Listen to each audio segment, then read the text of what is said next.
So the TVET, the office of the TVET, SSAD TVET, is going to encourage those of you and those who do exceptionally well, who we will see that are ready to start and then might just need a place to start the business. Also get our kiosk, a solar powered luxury kiosk as a business place. We are using this opportunity to engage the young people. The advantage of this is that a lot of people will be taken from their home and start working. The issue of job creations is not until when you have a white collar job. Everybody is not going to be on white collar job. But what can we do that will make a lot of young people be out of the street and keep working is when we introduce what we call skills. I just want to encourage you to continue to come every day if you're physical, and if you're online, continue to join us, because I think one of the criteria of the course is everything you learn on a daily basis has to be put in your business plan.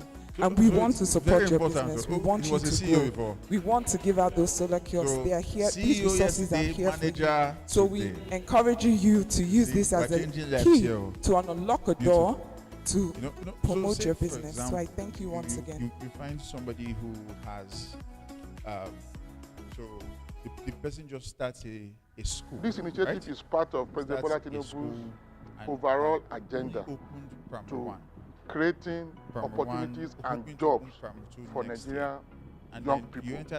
And the government has a plan for the next 5 years to create over 10 million new jobs. So here you are here to learn and how to put your ideas into writing, how to attract people to patronize you. So please, your coming here is not a mistake. And I think from all I've heard here, it's more of TOT session, training of trainers. Please, after getting your training, please let us encourage other young Nigerians to be trained from you. The business proposal and business presentation aspect of everything you do is very important. So I'll implore you all to get to it, because there's also a whooping sum of 500,000 naira for you to start up. But I'm very okay with just saying I'm a what? Because I do my job well. Okay? So the TVET, the office of the TVET, SSAD TVET, is going to encourage those of you and those who do exceptionally well, who we will see that are ready to start and then might just need a place to start the business. Also get our kiosk, a solar powered luxury kiosk as a business place. We are using this opportunity to engage the young people. The advantage of this is that a lot of people will be taken from their home and start working. The issue of job creations is not until when you have a white collar job. Everybody is not going to be on white collar job. But what can we do that will make a lot of young people be out of the street and keep working is when we introduce what we call skills. I just want to encourage you to continue to come every day if you're physical, and if you're online, continue to join us, because I think one of the criteria of the course is everything you learn on a daily basis has to be put in your business plan. And we want to support your business. We want you to grow. We want to give out those solar kiosks. They are here. These resources are here for you. So we encourage you to use this as a key to unlock a door to promote your business. So I thank you once again. That time when my parents had 4 boys, I don't have a sister. This initiative is part of President Bola Tinubu's overall agenda to creating opportunities and jobs for Nigerian young people. And the government has a plan for the next 5 years to create over 10 million new jobs. So here you are here to learn and how to put your ideas into writing, how to attract people to patronize you. So please, your coming here is not a mistake. And I think from all I've heard here, it's more of TOT session, training of trainers. Please, after getting your training, please let us encourage other young Nigerians to be trained from you. The business proposal and business presentation aspect of Everything you do is very important. So I'll implore you all to get to it, because there's also a whooping sum of 500,000 naira for you to start up.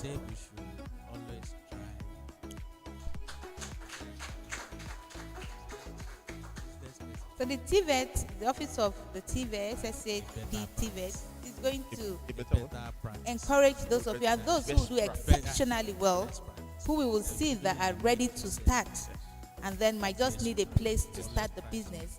Also get our kiosk, a solar powered luxury kiosk as a business place. We are using this opportunity to engage the young people. The advantage of this is that a lot of people will be taken from their home and start working. The issue of job creations is not until when you have a white collar job. Everybody is not going to be on white collar job. But what can we do that will make a lot of young people be out of the street and keep working is when we introduce what we call skills. I just want to encourage you to continue to come every day if you're physical, and if you're online, continue to join us, because I think one of the criteria of the course is everything you learn on a daily basis has to be put in your business plan. And we want to support your business. We want you to grow. We want to give out those solar kiosks. They are here. These resources are here for you. So we encourage you to use this as a key to unlock a door to promote your business. So I thank you once again. Yes, please.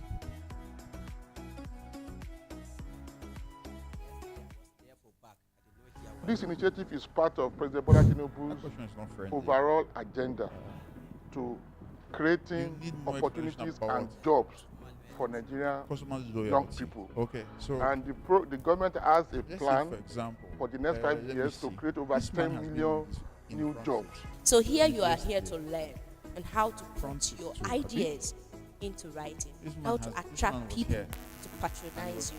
So please, your coming here is not a mistake. And I think from all I've heard here, it's more of TOT session, training of trainers. Please, after getting your training, please let us encourage other young Nigerians to train from you. The business proposal and business presentation aspect of everything you do is very important. So I'll implore you all to get to it, because there's also a whooping sum of 500,000 naira for you to start up. Go to business. Like I said, I have a customer who makes cakes, and every year I probably do like 8 to So the TVET, the office of the TVET, SSA, the TVET, is going to encourage those of you and those who do exceptionally well, who we will see that are ready to start and then might just need a place to start the business. Also get our kiosk, a solar powered luxury kiosk as a business place. We are using this opportunity to engage the young people. The advantage of this is that a lot of people will be taken from their home and start working. The issue of job creations is not until when you have a white collar job.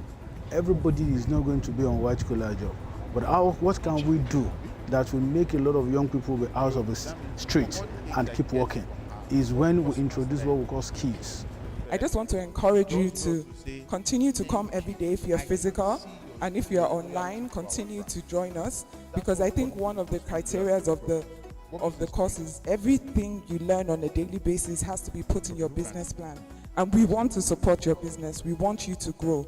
We want to give out those solar kiosks. They are here. These resources are here for you. So we encourage you to use this as a key to unlock a door to promote your business. So I thank you once again.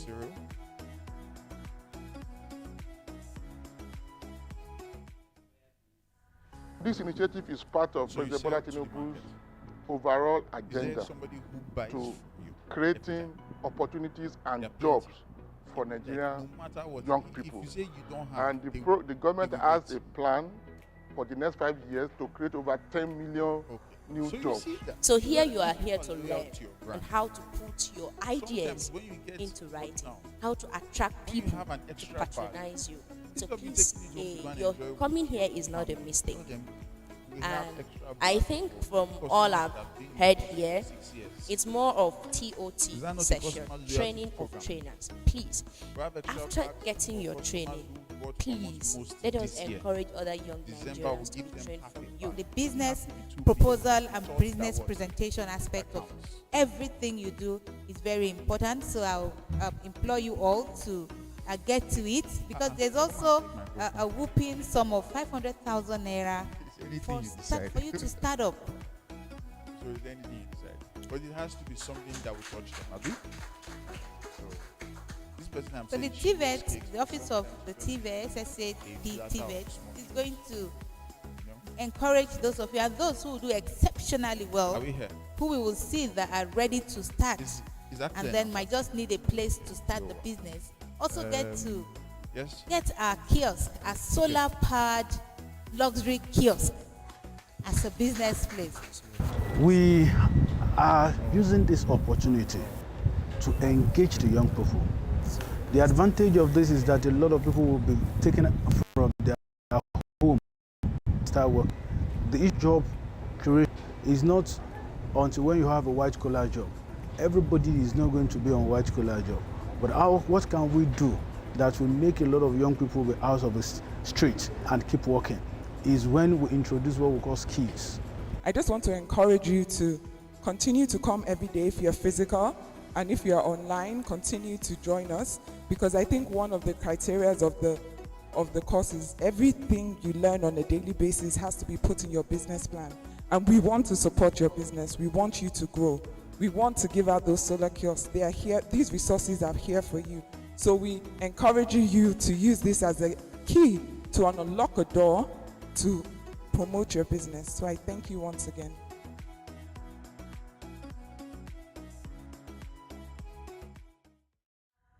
This initiative is part of President Bola Tinubu's overall agenda to creating opportunities and jobs for Nigerian young people. And the government has a plan for the next 5 years to create over 10 million new jobs. So here you are here to learn on how to put your ideas into writing, how to attract people to patronize you. So please, your coming here is not a mistake. And I think from all I've heard here, it's more of TOT session, training of trainers. Please, after getting your training, please let us encourage other young Nigerians to be trained from you. The business proposal and business presentation aspect of everything you do is very important. So I'll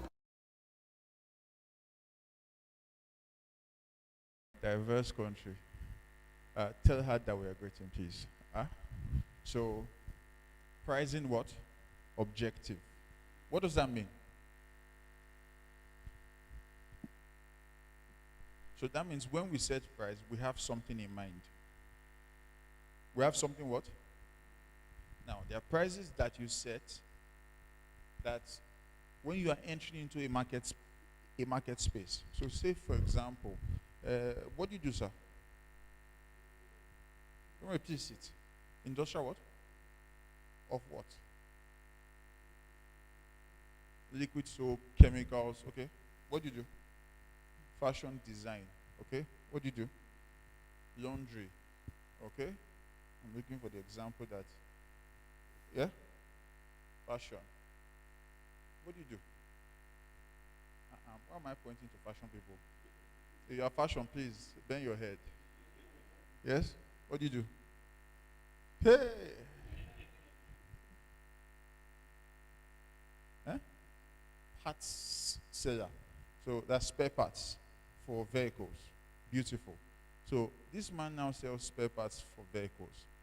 Where's the spare parts place here? Yes, there's usually Apple, okay. So, Kubo, okay. Which one are you in? Kubo. So in Kubo, he's coming into Kubo with his business. Now, understand this. One of the pricing objectives we have is called market entry. Everybody say market entry.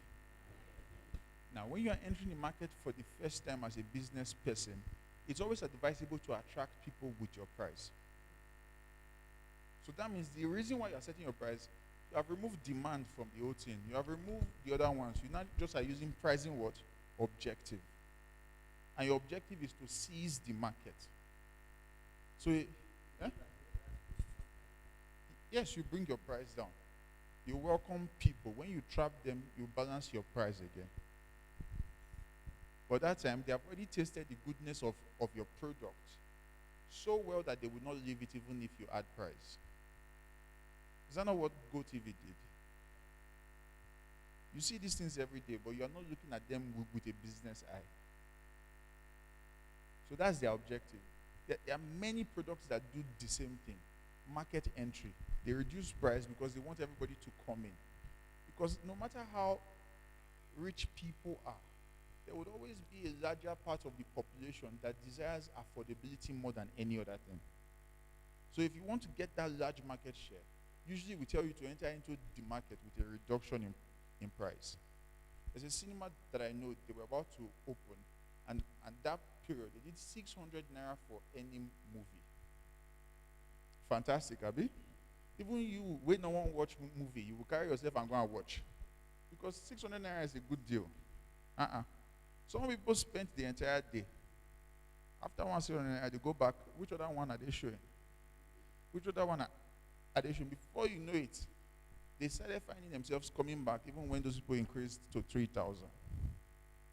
Because they were already fond of using the place. Are we following? Okay, so that's a pricing objective. Now, sometimes I would advise that if you're going to do this for your business, try to have something in your pocket. Because now you're not going to realize profits. You would only raise revenue. Do you understand? That means you might not realize any gain. Your gain now is the customer share that you would win. Are you understanding? Even in our social life, sometimes you go to, they invite you for the first time to a place and they serve you food. The second time, they used to give you food. Because they have trapped you. Exactly.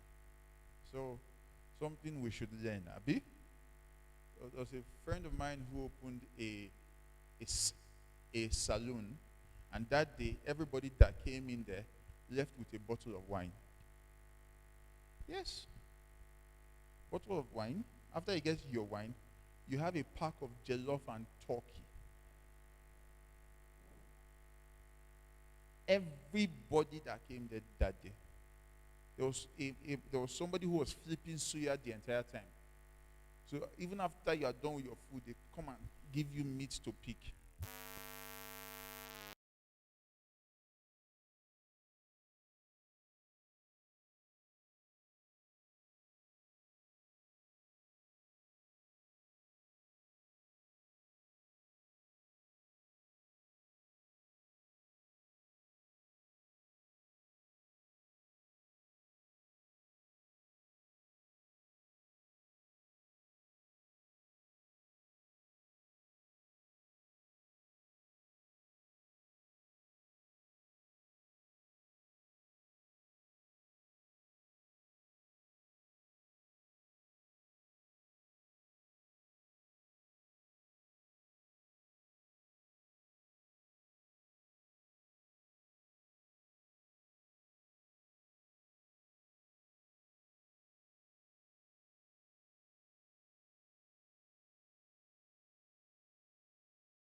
said if you don't want to go far, go by yourself. If you want to go far with some, you must go with people. Think about that.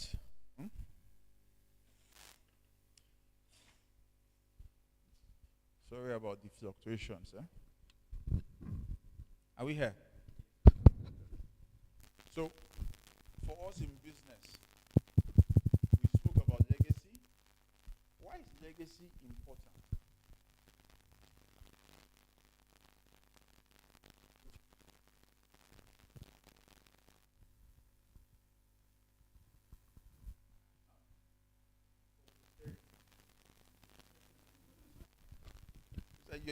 You're using synonyms now.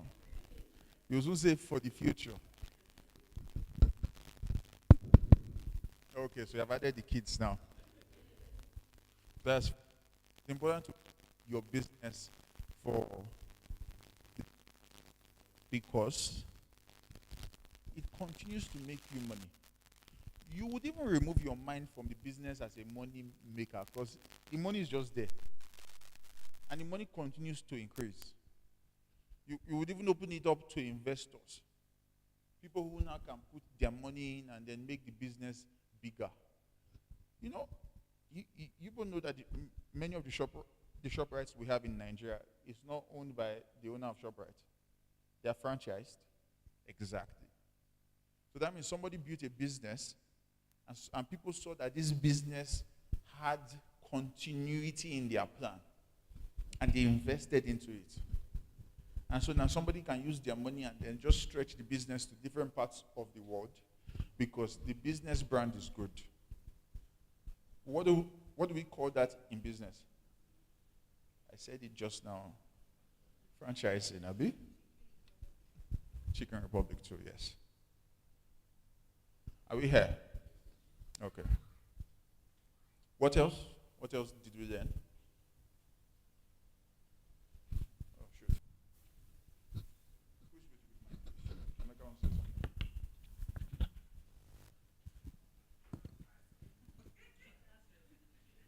Let's talk about we need two items in business.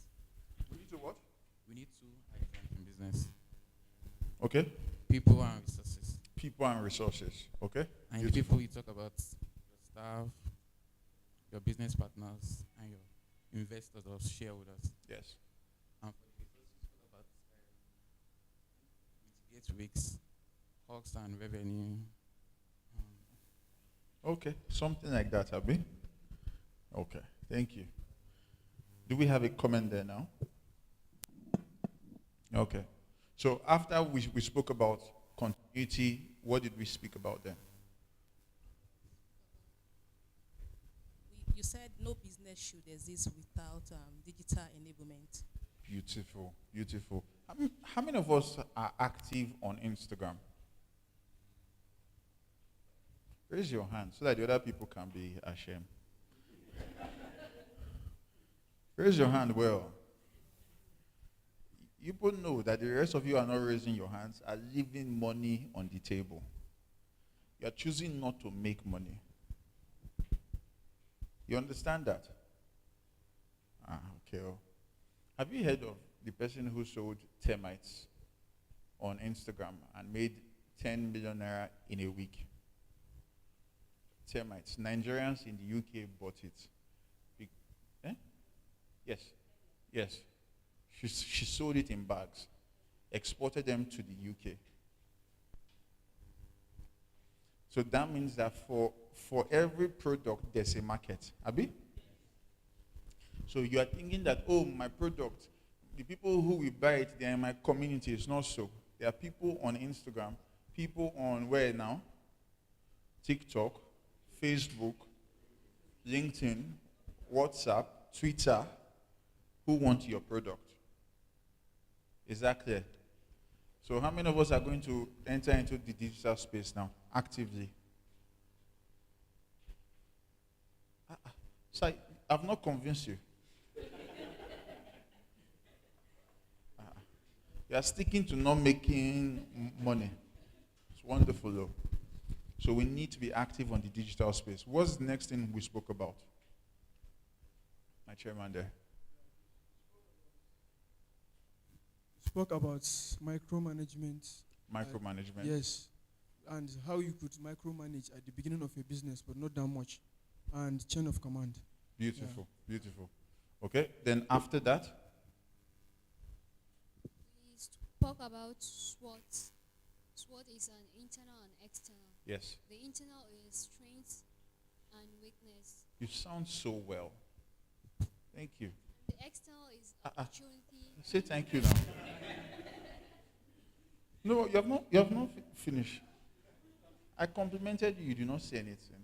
Just moved on. Thank you. Okay. We spoke about SWOT.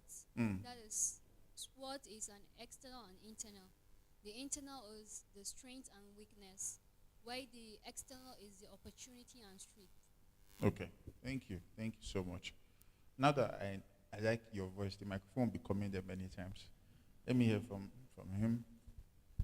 We said if you have strengths, then you can handle what? Everybody, if you have strengths, you can handle what? The people in the back here, share is the same service you're attending. Eh? Okay, so wait, nobody say anything. Good morning, people in this place. Good morning. Are you people here? So answer me now. Good morning. Okay, please participate. You people seem to be in your own world. Okay, so let's go. Yes, sir. Thank you so much. I learned a lot yesterday. When we spoke about vision and plan, that we shouldn't do business without vision, plan. That is, it helped me. What did we define vision to be? If you remember, raise your hand. So give Shilong the microphone. Good morning, everyone. Good morning. Yesterday we said that vision is how far you can see. Yes. How far can you see? How far can you see? Is that not a serious question? Very serious in business. And that's the reason why many people cannot grow, because they have not seen far. Do you understand? I mean, for example, we started talking to him yesterday saying you can actually sell how many? 2,000 in a month. In a week. So you see, I'm not seeing as fast as I saw yesterday. So 2,000 in a week. 8,000 in a month. Abi? And that's not what he sells in a year right now. But he can have exponential growth like that. It's possible because it has happened countless times to people. But usually, you are stunted by your ability to dream. And because many people, so this is where the exposure from training happens. Many people have not been exposed to conversations like this. They don't think that they can grow their business more than how far they can see. And how far you can see many times is the community, Abi.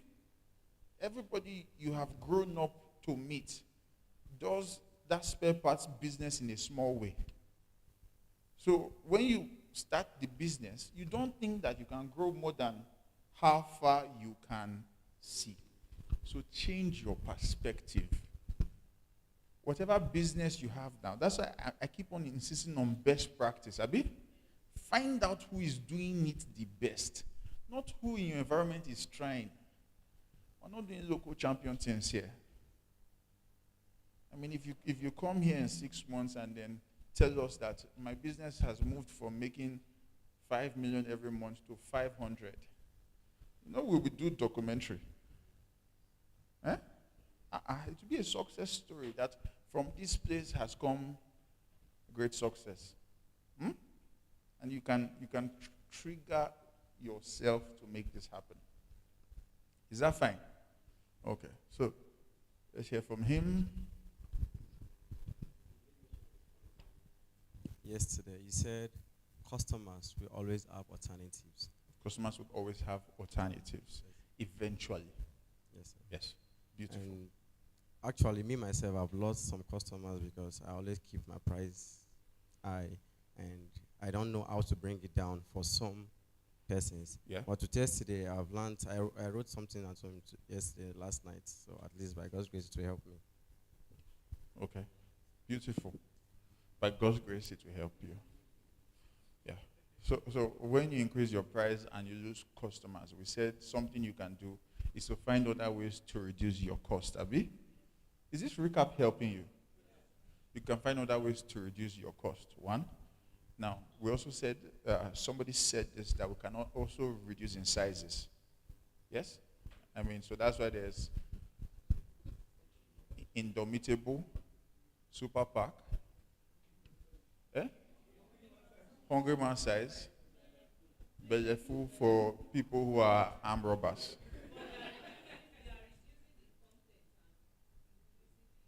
Because they have to survive in business. How many people have eaten 2 Bellefu once? So that we can tell you to go home. There's somebody here. I already know it in my heart. 2 Bellefu once.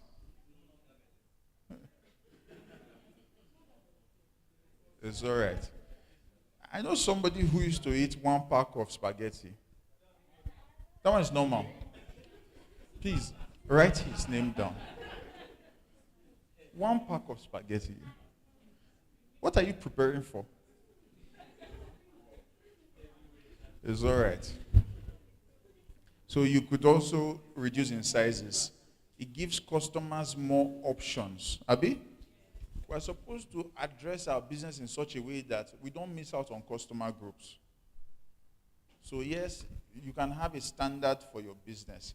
But, I mean, DSTV has what now? Compact? Family? Gold? Is that gold? Okay. Gold. There's premium. There's compact plus. So you find that if you cannot do family, you can do compact. If you cannot do compact, you do compact plus. You cannot do compact plus, you do what? Premium. Sorry, you are going higher. So if you cannot do premium, you do compact plus. Compact plus, you cannot do it, you do what? Compact. You cannot do compact, you do what? If you cannot not do any one, then I say Showmax is showing what? Premier League, just Premier League games now, plus the movies that they show. So because you don't want to pay for anyone, and Showmax is what? Not 1.5, 2.8. You have done this. Wonderful. Are we here? So you find that as big a company as this MultiChoice is, they keep on creating options for customers. They don't want to lose anybody. So create what? Options for your customers. And I'm saying so why? Because now that prices are high, customers are looking for choices. And if your business doesn't have those choices, they will go where? To somebody else. So create options. Mohammed, you're supposed to be in the front seat now. You came late. Why now? Do we have questions there yet? Comments?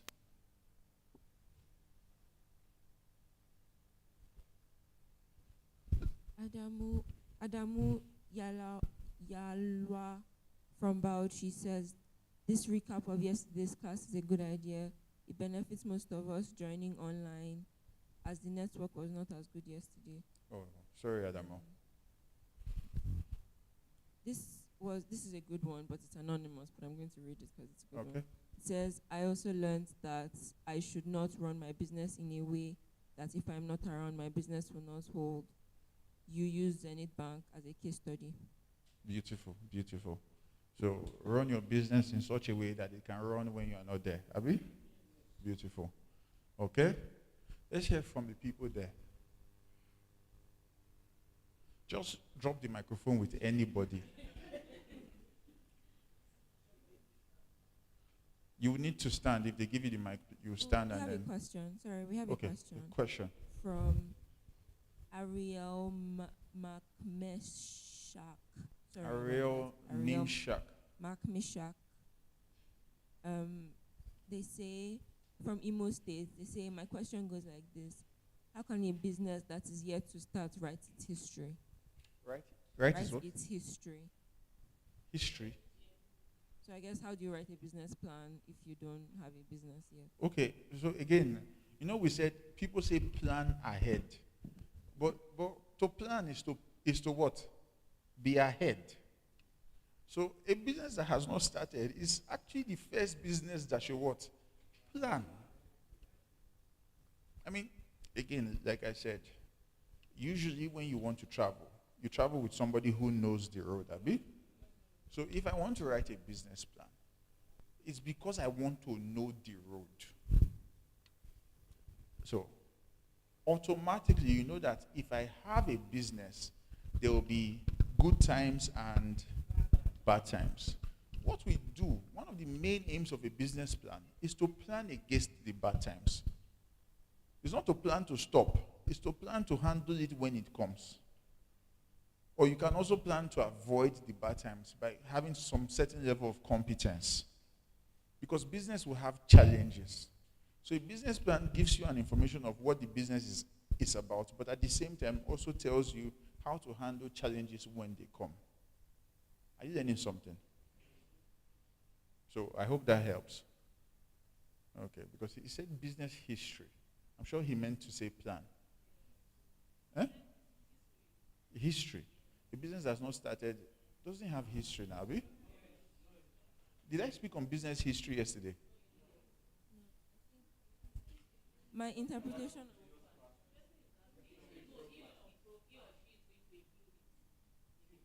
No, I think they mean how can you. Track record. So a business that has not started doesn't have a track record. But what I would advise is this, because you see, this thing that they just asked, sometimes in the marketplace, it will affect you too. So you are into what now? Fashion.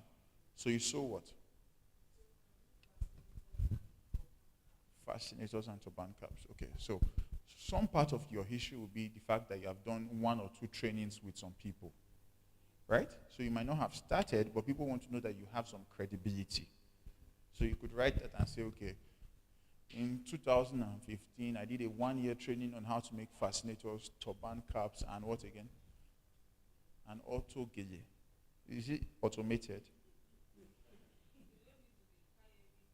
Or is that one that is already set? You just, beautiful, beautiful. Is that fine?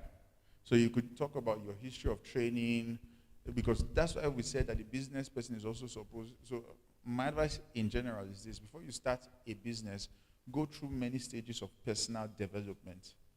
Because the business is only as good as the entrepreneur. What did I say? So tell your neighbor the business is only as good. You're looking at yourself. Are you your neighbor? Tell your neighbor the business is wait. The business is only as good as the entrepreneur. If I know sabi, my business not sabi. Does that make sense? Because you're the one who would instill in your business the requisite things for it to grow. If you don't know it, your business cannot have it. So why are you nodding your head? Have you experienced this? Oh, you want to share? Please, let me have a microphone. Then that man, then we'll go on our first break. Good morning, everyone. Good morning. My own experience is in this price of a thing. Okay. This price have been a challenge for me since I started my business.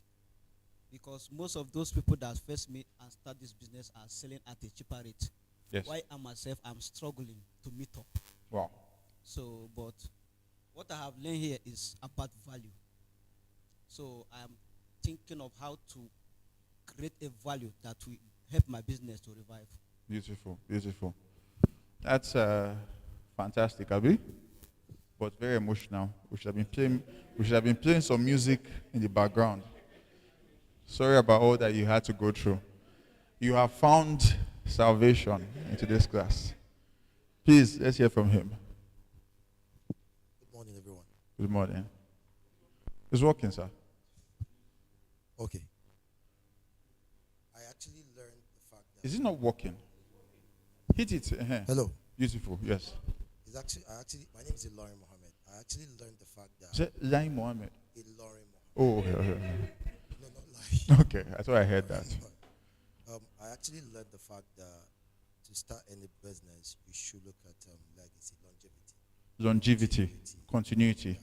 Because it helps you to understand that you need to lay a foundation for people. Oh, that's beautiful. So then the other part is the fact that you just explained. I want to know culture, the relationship between culture and brand. Yes. So just what you said now is the fact that you're a reflection of the business. Of your business, yes. So culture and brand, I want to understand technically the relationship. Okay, I'm going to explain that. But do you understand that if you want to build a skyscraper, who knows what a skyscraper is? Those mighty high-rise buildings, 52 floors, 100 floors. You know? Do you know that they take time for the foundation? Like they can be, the building is not the hardest part. The foundation is what they have to lay. It's like when they build all those mighty bridge, you know, you see them taking a lot of time to consolidate the foundation. So many times we know whether you will go far by how you are building at the beginning. But if because many of us are starting because we just want to meet needs, we can see that. But if you take out time to build in the beginning, we already know that your business is set to go far. I mean, for example, some people here, so if this is the first training you have, so if this is not the first training you have attended, can I see your hands up? So you see that? Have trainings been benefiting you? Because we know that you want to go far. And if this is your first, don't make it your... Because honestly, ask yourself, has this training not exposed that we don't really know as much as we think we know? So that means there's more to what? Because 2 weeks is not enough. Business, 2 weeks is not enough. And normally, you see that we're recapping. And some of the things that you thought you remembered from yesterday, you don't really remember again. So that's why knowledge has to be pressed in over time. Make trainings a part of what you do in your business. If you have staff, train them too. People cannot do what they don't know. So train them to instill value. So if you are going to build far, we will know at the beginning because you will spend time at your what? Foundation. Learning something. So culture and what? And brand. What is brand? So talk about this. Building at your foundation. Have you discovered that many of the questions you ask me, I'm not checking. I'm just talking. Build at your what? Foundation. It's not be the first, second, third, fourth, fifth, 100th time that a question like that has been asked me. So now when they ask it, it's just coming out from where? Here. It's a foundational thing now. And that's how we should build. What is brand? Branding is customer perception. Everybody say customer perception. When I give the example of myself, I don't mean to brag. I mean it as an example to you. I hope you understand that. Nigerians always think you are bragging. Eh? I should come. Oh, okay. Are we here? Okay. So, customers' perception, that's branding. Can I take another 5? Okay. So, customers' perception, that's branding. So, that means if we say that a company has a good brand, it means that they are perceived positively in the eyes of customers. Can I try something? Please stand.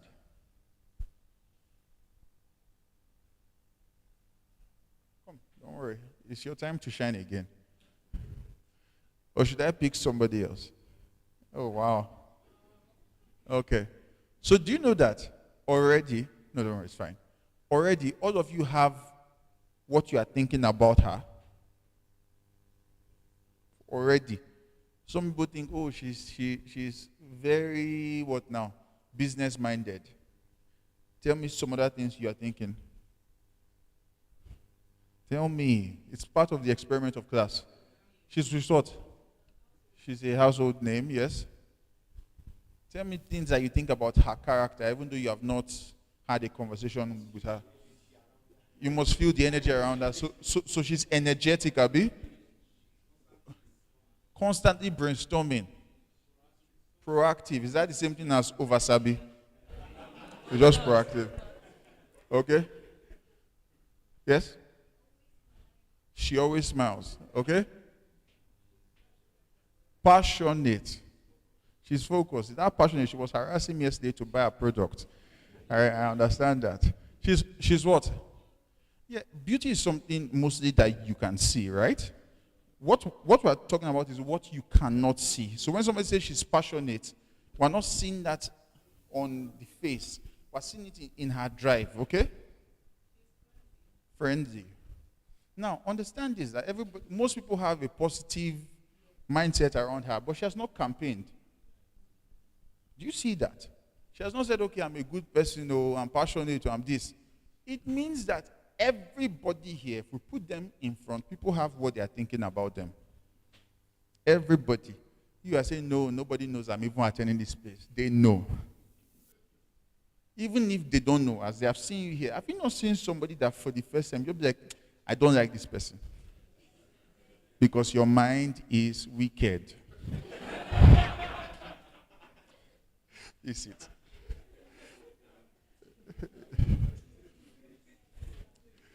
Is that fine? But there are people you meet for the first time and you're just filled with joy, right? Like you're just like, no, this person has a correct vibe. That's what we call branding. There are businesses that you are attracted to, businesses that you vibe with. For example, there's a particular network that I always use. I've not used any other one since I bought my first phone. I did not mention the network. But there's one that if somebody just tells me, oh, that network, I'm like, are you a serious business person? Network that don't used to work. I did not say anything, please. You people know this is a live class, Abi. We're not going to advertise for anybody. And we're not going to bring anybody down. The network is already down. Are we here? Okay. So, you see, I just gave an inkling as to what the network might be. Everybody was already mentioning names. That's the brand. Customers already feel a certain way concerning them. Oh, you say, oh, it's like I don't have friends. But what if your vibe is that people find you to be unfriendly, unapproachable? So that means she did not do anything to make you think that thing about her, but she can do something. Everything I'm doing is on purpose. I can simply come and teach and be straight and talk. But you see, I'm trying to connect with everybody here. I came here yesterday and I was shaking hands with everybody. I'm changing your mind about me as I'm doing that. I could decide to just wave. Good morning, everybody. Let's start our class. Open your note, please. Open your note. And I would have done my job. But if I do this, it means I want to change your mind. Be that personal with your business and your customers. You want people to feel the right way about your business. It gives you continuous market. The lady who called me from the hotel said, your wallet has been missing and it's here with us. We saw your name and everything. Don't worry. That business in my mind now, they are good people. That cannot change. If anybody calls me and says, I'm in this town, I need to find a place to stay, what is my first recommendation? Those people. Because just by their practice, they have changed how I'm thinking about them.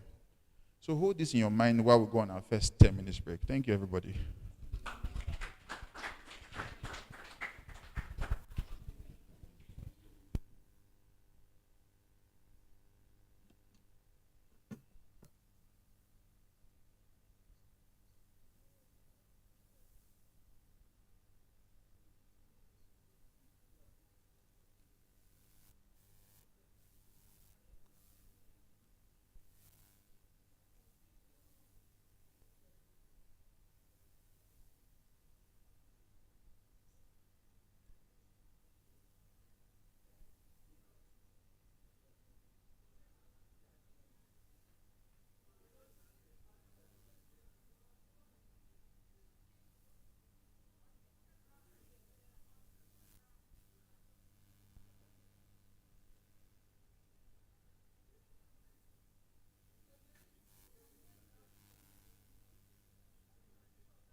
Okay, so let's start coming in. We're starting now. We are starting now.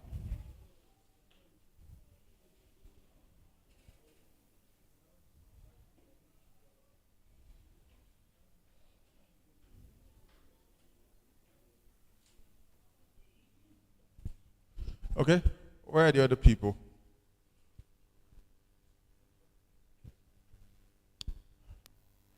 Yes, passionate, proactive. Go and call everybody inside. Go and, until they enter, don't come back. Thank you. That's how to be proactive, Abi. Okay. Yes, Chukwemeka or who? Proactive. Who is our governor?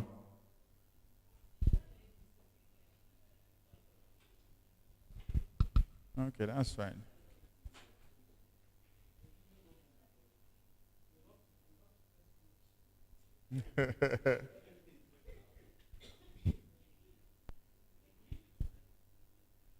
Okay, so let's come in, everybody.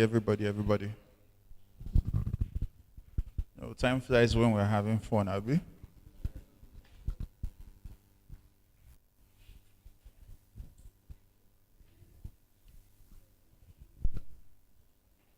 Okay.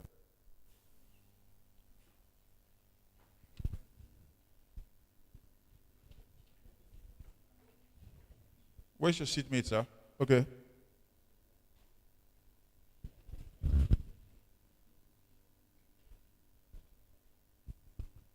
Where's the person who is there?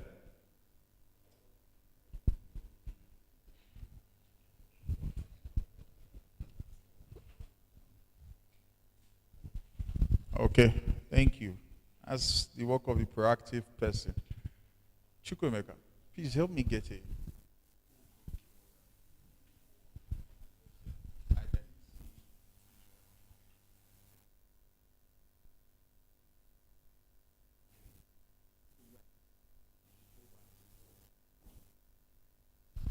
Okay, how are we doing, everybody? Was the break useful? I see that you are networking more now. That's very sound, though. You know, we come to trainings not just for knowledge, but to meet people. Because it already shows that if you are here for this training, you have a sense of value better than most people in society. You have decided to sit down for 2 weeks to gain knowledge. So everybody here already is the type of person you should want to meet. Abi? So if you're not doing so, you're on your own. No? And I mean that practically. If you don't come up to people here, then you are on your own. These are very valuable people here. Can you put your hands together for yourselves?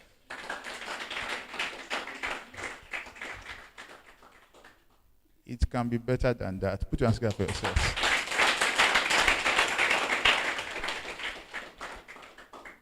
Because it's not, it takes a deliberate decision for a business person to say, I don't know enough. I want to know so that my business can be better. Abi? Beautiful. Were you enjoying the conversation on branding? Branding, Abi? Should we talk about it some more? What are some elements of branding? We'll finish this in 5 minutes. What are some elements of branding?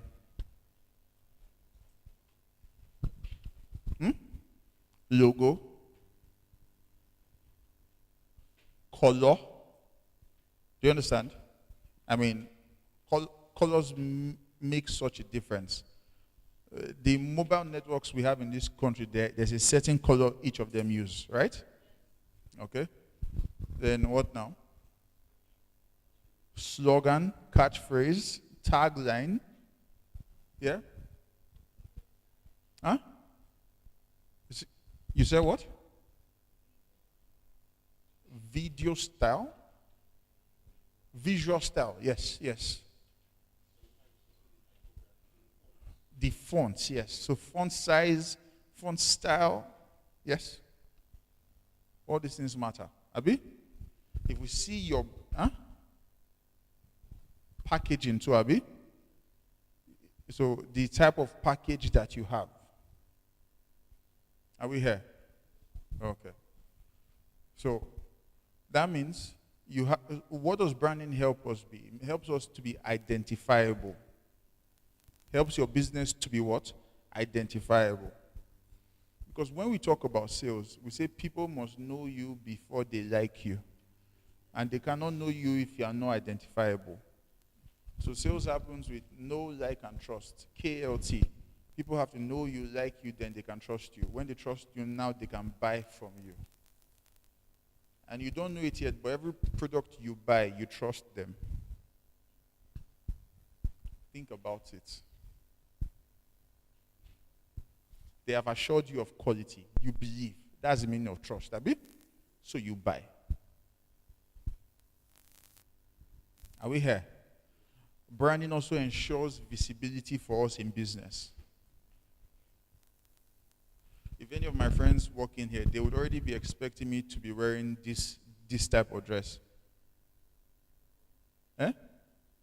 Oh. Oh yeah, I'm your customer. Exactly. Like they would already be expecting it because when I come out to train, I'm mostly dressed like this. So they know that, oh, this is John's brand. If he's training, this is what he's wearing. So you must be identifiable. Abi? Exactly. You know, it's not a good thing to not be predictable. So, people boast about that, Abi? They say it's hard to predict me. No, you're a problem. I'm telling you, it's not a good quality. We are supposed to be predictable. Do you understand?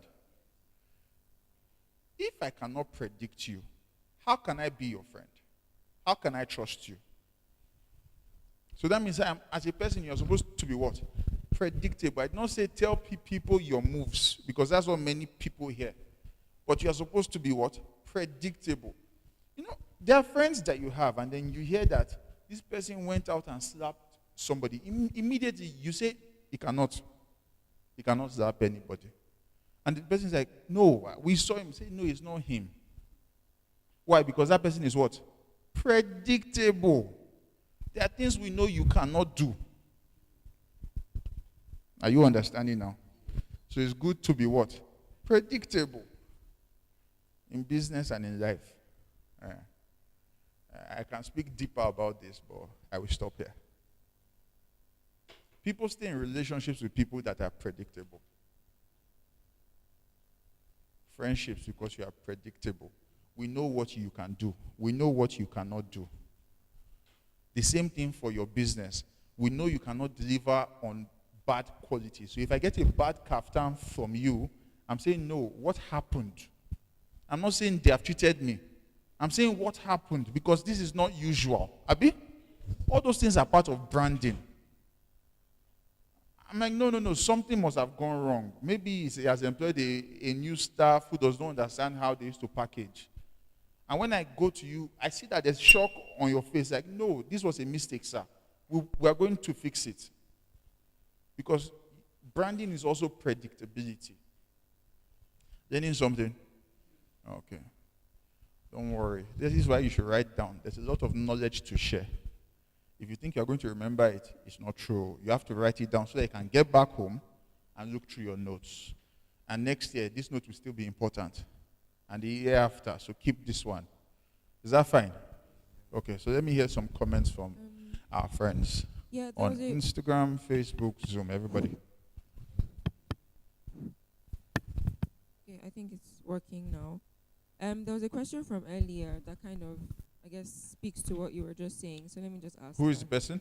Blessing Umore from Abuja. Okay, Blessing, good morning. Yeah, they want to know they say first impressions matter. Is it always the case in business? How can an entrepreneur change negative impressions associated with their brand? Okay, first impressions matter. Yes, Abi? Yes, they do. It's the same case in business. Take, for example, now you can change this in business. I'll give you the example, the case study of Indomie. Indomie came in at a time in Nigeria where we're very cultural, very traditional with how you serve your children food. So mothers initially used to tease other mothers and say, this is lazy people's food. Who remembers? I mean, me, I remember well. If you see Indomie in a child's lunch pack, you say, this one, na mama will not fit take care of a pikin. Because that time, my mother would do yam, beans, early in the morning, and she's going to work too, Abi. But it used to be a thing of pride to, sometimes we even have pounded yam for lunch. Am I the only one who went through this? You fry egg, fry plantain, and fry potato by the side. This was lunch. When you eat it, you go back to class and sleep. Every time. It happened to us every time. So, and it was a thing of pride for women to just make it heavy, make the food heavy. It was worse in my house because we were 4 boys. So we used to eat well. I mean, we were 4 boys. We used to eat well. Wow. This is why they don't used to share personal story with you people. Wow. And you are body shaming your trainer. Madam, stand up. Let me find people who are body shaming me. It's all right. So, now, but you saw that Indomie now saw that we don't need to affect the mothers because they were already set in their ways. Indomie started doing what they call a school tour. And they were going from school to school, giving children Indomie packs for free. Did this happen to you? They even cooked it, exactly. Which people's mind were they changing? The children. So for us, when we used to fall sick, the only food we wanted in our house was what? Indomie. Because when you were sick, that's when you can ask for anything. You see, this thing is bad because many of us now started to fall sick on purpose. So you ask for anything and you're enjoying life. Say, Mommy, I just want Indomie. I cannot eat anything. You say, there's pounded yam. Say, no, you cannot pass my throat. All that was happening. And all of you were part of the fraud. All of you. So, now, they changed the minds of the children. The mother started to see that this food that is not as expensive as the pounded yam that I cook is what my children love the most. Did that not change their minds? So first impression, they cancelled it. They cancelled it. So that all the noodles in this country, we now just call them what? Indomie. Because we saw the effort they put in to make that product come into the marketplace. So it's possible to change a first impression. It just takes a lot of deliberate thinking and time. Do you understand that? I hope that helped. What's her name? Blessing. Can we put our hands together for Blessing? Okay, so let's hear the second one. Even if it's a comment, let's just hear everything happening on the Zoom site. Nosa Obaseki from Edo State says, good morning, everyone. How Good do you morning, Nosa. manage your customers' demand when it actually changes your business goals and objectives? How do you manage your customers' demands when it makes you change your business goals and objective? Okay, now a business is based on values, right? So we have something called core values in business. So like I said, the hotel that returned my wallet, their core value would be what? Integrity. If I wake up and I see that, okay, so that same hotel, if I see that they make food, okay, so for example, I'm staying in a place now, and I told them, please keep my breakfast.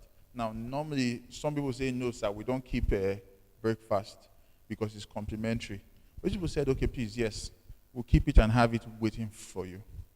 That's very exciting, right? So it shows me that they're also customer-centered. Part of their value is what? That they are customer-centered. Now, if you have good values like this, should your customers have the ability to change it? No. No. Customers who want to drag you to the point where you no longer have ethics of business are not customers you should keep. Take, for example, a customer comes and is angry that, the way the product was sold to him, it's not. It felt disrespected. So you come and say, okay, sir, we are sorry. If we can do anything to fix this, please. Customer know here. You just carry around and slap your sales girl. What should you do? Arrest the customer. That's battery. It's not a value we keep here. Simple. So, because when I say no, that person is a good buyer. No, it's not a good buyer. That's the end of the business. You thought if your employees know that they are free for beating, they will destroy your business. So there are values you should not shake. And I hope that helped, sir. Yeah, we have a few comments. Okay. One from Musa Yakubu who says, "Good morning all. My name is Musa Yakubu from Bauchi State. I'm glad to be among the TVEE trainees." Okay. Tomorrow, can you raise the volume, please? Or if we have to increase her mic. Oh, yeah, it's a bit. I don't. Okay. Okay. Then there is Chioma Edegu from Abuja. She says, "This program is a game changer, well organized and very impactful. I'm gaining a lot. Well done, sir." Thank you, Chioma. Okay, can we clap for Chioma, please? Okay. Then we have a message from Love Ajagbe Ayon Kola. Sorry about that. You're doing well. Ajagbe Ayon Kola. He says, "Thanks to the facilitator for this great session." Thank you, Ajagbe. I believe that's what you said. Yeah. Then there is Kuduas Adelaja, who says, "For a business run by only me, do I write the organogram with the present state of the business or with a future projection for the business?" Okay, so we spoke about this yesterday. Is the answer yes or no? Yes, you write it with the future because the business is a business plan, Abi. It's a plan. All things in your business plan have not happened yet because it's a what? Plan. Usually the business plan is sized into a 3-year plan or a 5-year plan. Some do a 1-year plan, but it's too short. So we usually say a 3-year plan. Some of the indices there will change based on economic happenings or external happenings of opportunities and threats. But it's usually a 3 or a 5-year plan. So if it's a 3-year plan, it means that all things that are in the plan have not happened yet, Abi. Some of them you are trying to make them happen. Learning something? Okay. Any more comments?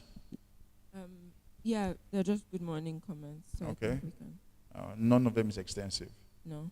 Okay, that's fine. Forward. Okay, thank you, everybody. I said thank you. Say thank you back now. Okay. So,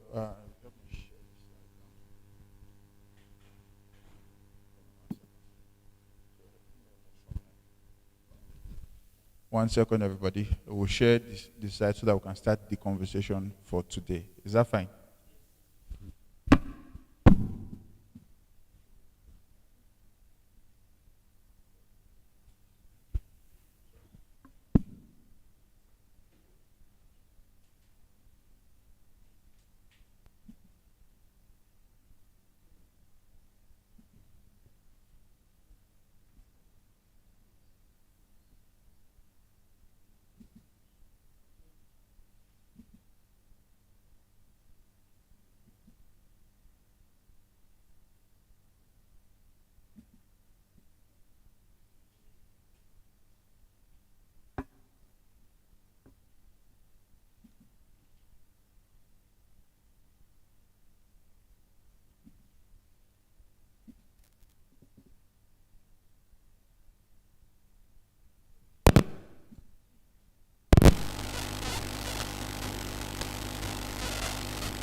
Okay, so we're back. Okay. So yesterday we were talking about what now? Organizational structure, Abi. the organizational plan for your company. We had a conversation about an organogram. Okay. I faithful is the board here. Okay. So, but from what we have here, you just take me back there.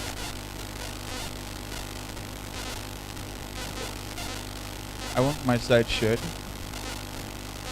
My people in media.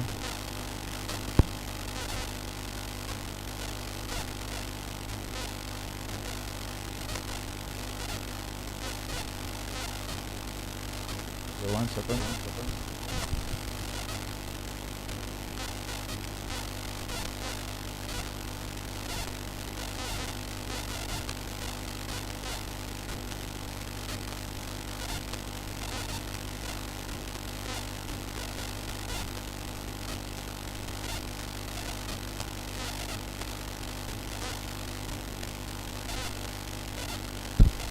Okay, so we spoke about organizational structure, right? Right? And then we started to have a conversation about the organogram. Correct? Okay. So now the organogram is such that we said there's what? Head of company, and then those people that are directly under him or her, and then those people who are under them. Some organograms have us talking about functionality. So you're seeing this now. This is what? Head of team, Abi? Let's hope we can see that. This is head of team, people under them, people under them. So this is a simple one. This is what your organogram should look like. If it's a whole page, you can now have space where you are writing their functionality. Is that fine? What each person does. You can now also explain under there a section we call management team. Management team now will be like, who are these people here? Oh, please take me that. One more. No. Back to where I was before. Okay. So who are these people here? These people are in the management. Those people who are close to the boss. Abi? Can everybody see this? Or should I turn this way? Who are these people here? Head of company and the direct executive managers. You see this, right? So the triangle like this explain who they are. There's no need to explain who every member of staff is, but those people are called to the running of the company. Are you understanding that? Okay? So now, the people who you should have in your management team, should they be there because they are your friends or because they know what they are doing? Because they know what they are doing. So one of the things you want to define when you try to start to explain who is in your management team is that you want to show that they are experts. Huh? So you are trying to explain. So if you say somebody is head of design, for example, my friend Ahmed, if you want to show that somebody is head of design, you want to explain to us what expertise they have that has made them what? Head of design. So if, for example, Ahmed has a, who now? Looking for a name. Has James as his head of design. So you say, James, what now? Give me a surname now. James Akpabio is our head of what? Design. For over 15 years, he has run his own tailoring shop, having done jobs for hundreds of customers and gathering acclaim in his hometown, Uyo, for example. James is joining our team to add his expertise and create solutions for us daily in terms of design making and then finishing. Just a simple paragraph like this. Explain to us why the person qualifies. Is that fine? Okay. Tomorrow, when are we supposed to submit our business plans? 26th. So would it be fine if I share the template for you both tomorrow? Huh? You both don't want to be? You both no answer now. Wait. Let me check again. You people want the template? Yes, okay. So I should share it. For how much? I'm joking. So I'll share the template with you guys when? Tomorrow. Now, I'm not going to share it on your group. I'm just going to put it here and explain to you. This is page 1, this is page 2. I expect that you'll be writing down. I try, Abby? Okay. So, no. Are we clapping or not? Thank you. Okay. So, now, this is your management team. Now, you now know how to explain that. So, let me take the next slide.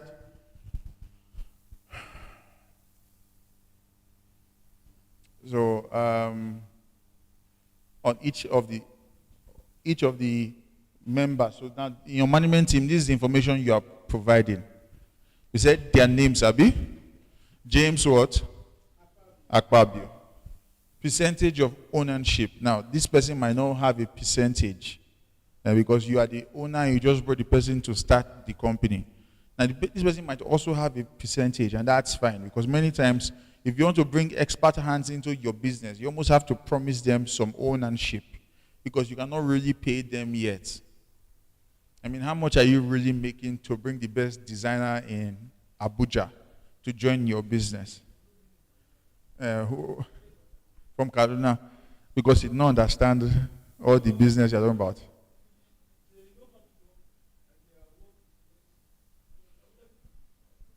Oh, wow. So this man said we'll bring somebody who does not like money. So we know he wants to cheat the person, Abi? So percentage of what? Ownership. Extent of involvement. Type of what? Ownership. So are you giving the person stock or you are giving the person is just a general partner? Now, for the parts of this place that don't apply to you, you don't need to what? Put them there. Is that fine? Position in the business, person CEO, CFO, general manager, whichever one, let us know. Then after that, we have what? Duties and responsibility. What does the person do in the business? Explain that, write it down. Number 1, number 2, number 3. Educational background. Educational background doesn't just mean school, Abi? Let me stay here. Educational background doesn't just mean school, right? So it could mean the person has done 1-2 years in a training, correct? Some design training. This is the issue of having notes. People now are copying more than what I'm saying. They will now come tomorrow and say, sir, what do they write in educational background? My person did not go to school. You know now, see, I'm explaining it now, but I'm more interested in writing.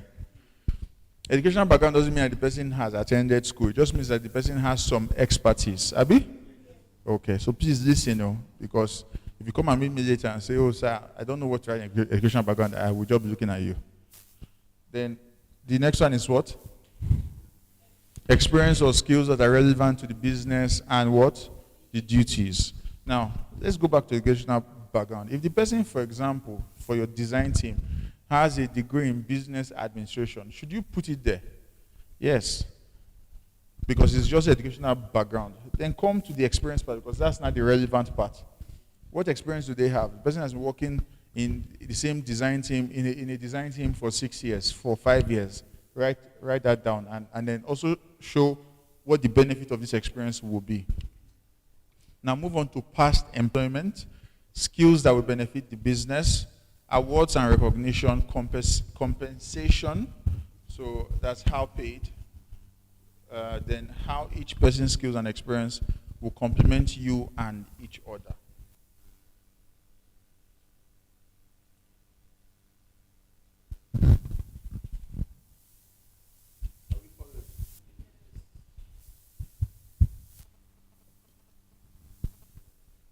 Okay.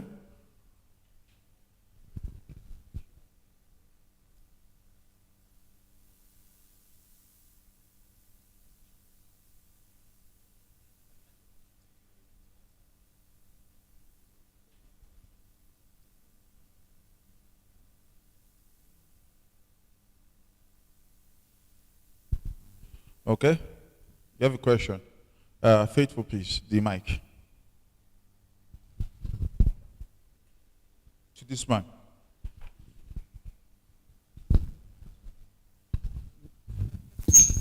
Thank you so much. Thank you. My name is Emmanuel. So my question is, under the type of, I would like you to throw more light on the stock options, right? So there are for startups, especially tech startups, there are cases where equity is being distributed. So I just want to understand how stock options work as incentive for someone coming to the business. Okay, as an incentive for somebody coming into the business, how do stock options work? Who can answer that? Who has an idea about that? Our branding guy. How do stock options work? Yes. Anybody? Yes, please. You can't hear me? Oh, no, he has not started saying anything. No. Okay, so he's saying so if you want to share ownership with a person, how do stock options work? Do you understand? Have you heard the question now? Do you have the answer? Okay. Okay, so let's hear from him.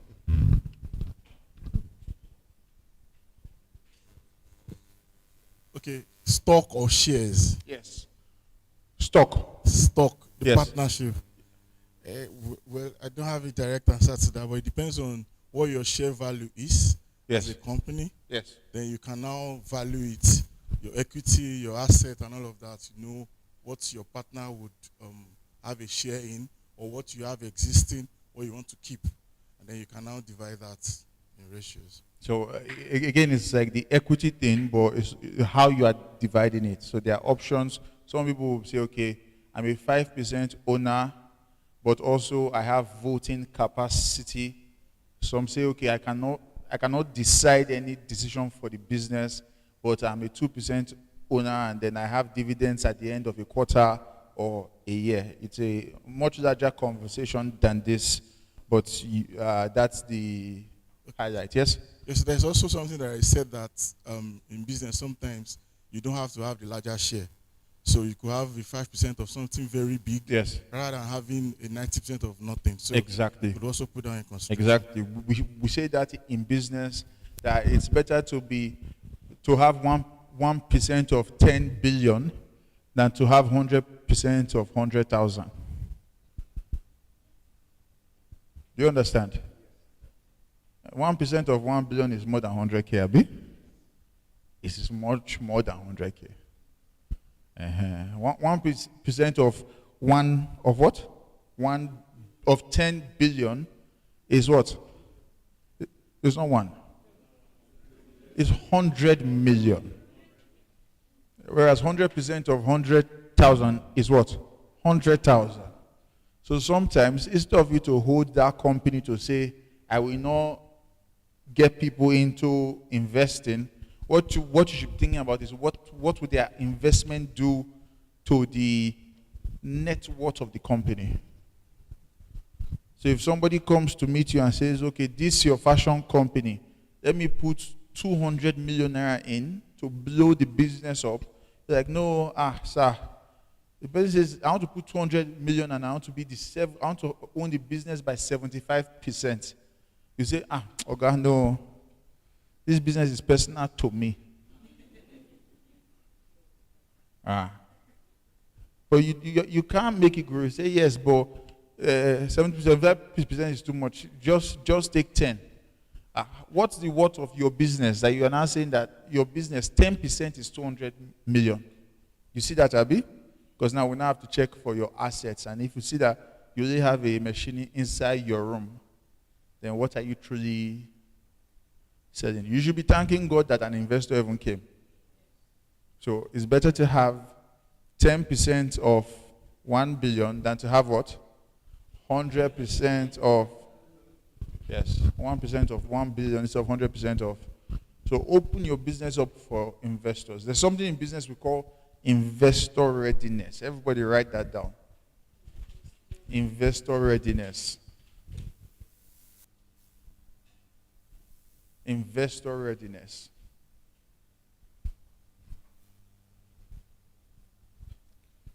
It's a very large conversation. not everybody is ready for investment. Do you understand? So let me give you an example that we are used to. Is everybody ready for marriage, for example? No. Huh? Everybody cannot be ready. There's a readiness that you have to have for every stage of your life. So a child that cannot crawl, can the child walk? So that means there are stages, right? So there are some times that investment can be bad for your business because you are not ready to receive it. There's where you are in business that you can take investment and the investor becomes the Lord and God of your business because you do not exchange any value. Do you understand? Take for example, if you have not raised money before, if your business has not made proper money before, do you understand that you should not seek investment? Let me explain. If your business has not made a good profit before, seeking investment is to now say that for the first time, let money come out of my business when you have never made it come out before. That means if you cannot make money by yourself, investment will not teach you how to. Do you understand? The only businesses that should be invested into are businesses that have shown a tendency to produce money. Now, if your business cannot produce money, investment will not make it produce money. Because your business by itself is not viable. So, I mean, you're seeing her talking about her products. You saw that she brought products yesterday and the table was cleared. If you're an investor, you should be saying, there's a market that this person has. Abi? So it shows you. But imagine if you brought the product and people came to smell the air freshener and I'm like, what is this? Should she be seeking for investment or on how to better her products? How to better her products. So it's not every time you should be open for investment. There's some money you can take in that will hook your throat. Because you're not putting into the business and the money is not coming back. Investor is asking you to what? Return my money. You now see that you're in trouble. You now travel to Cameroon.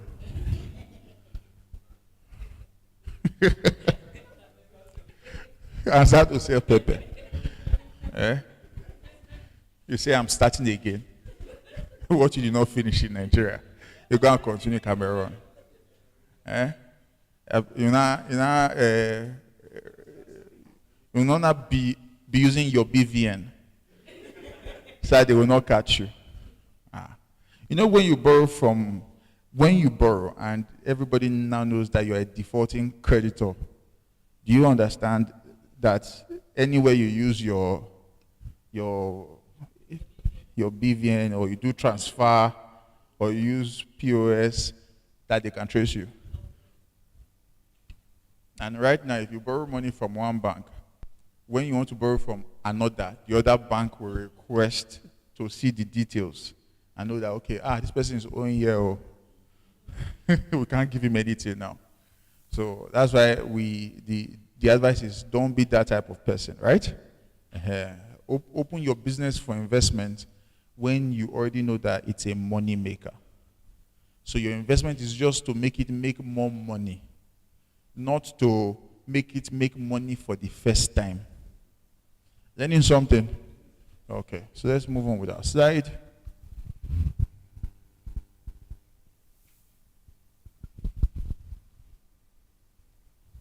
Okay?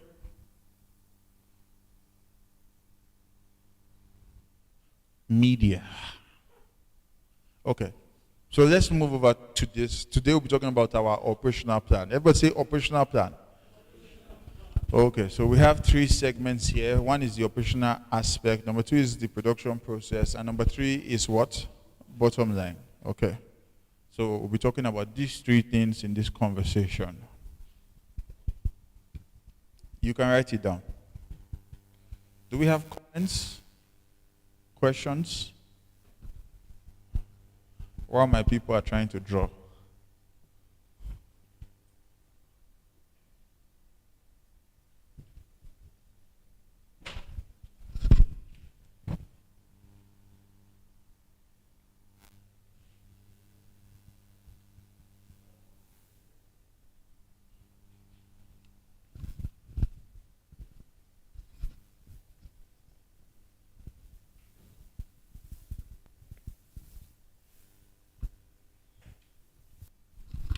Are we here? Okay, so these are 3 segments. Now, the operational plan is not hard. You see this. Everybody, can we read now? This guides what? No. Can we start that again? 1, 2, ready, go.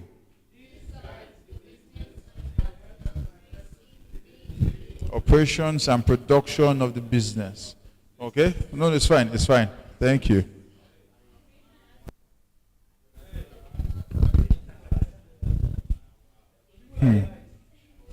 So this guides the business and helps in what? Addressing the day-to-day. Now, don't forget that.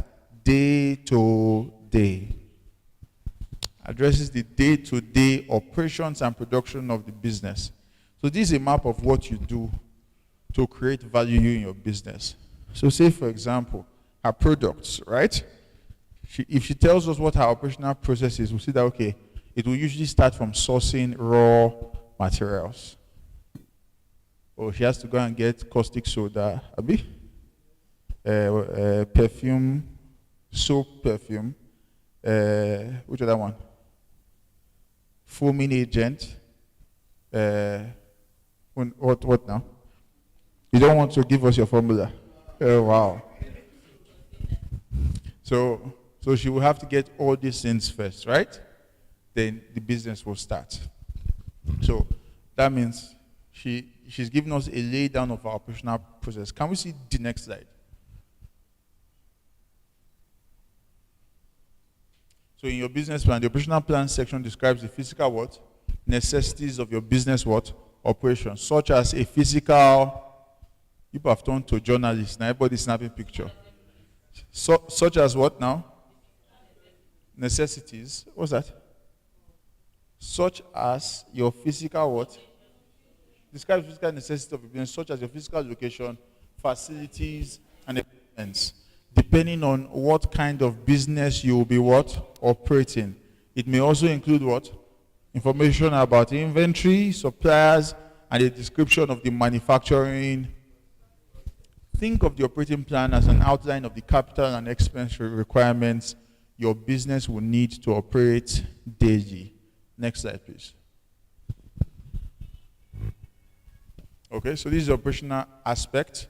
So when you're writing this section of the operational plan, start by explaining what you have done to date to get the business what? Operational. So that's simple, Abi. You could start by saying, for example, the woman in fashion there, we have a machine. We have been running the business for so and so months. We have a store. You know, you are writing all these things down.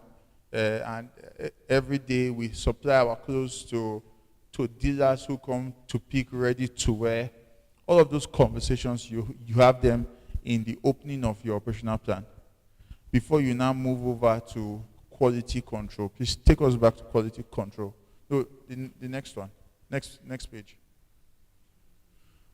So so after you explain what you have right now in your business, you now start to explain what? Quality control. What is quality control? Do you know that if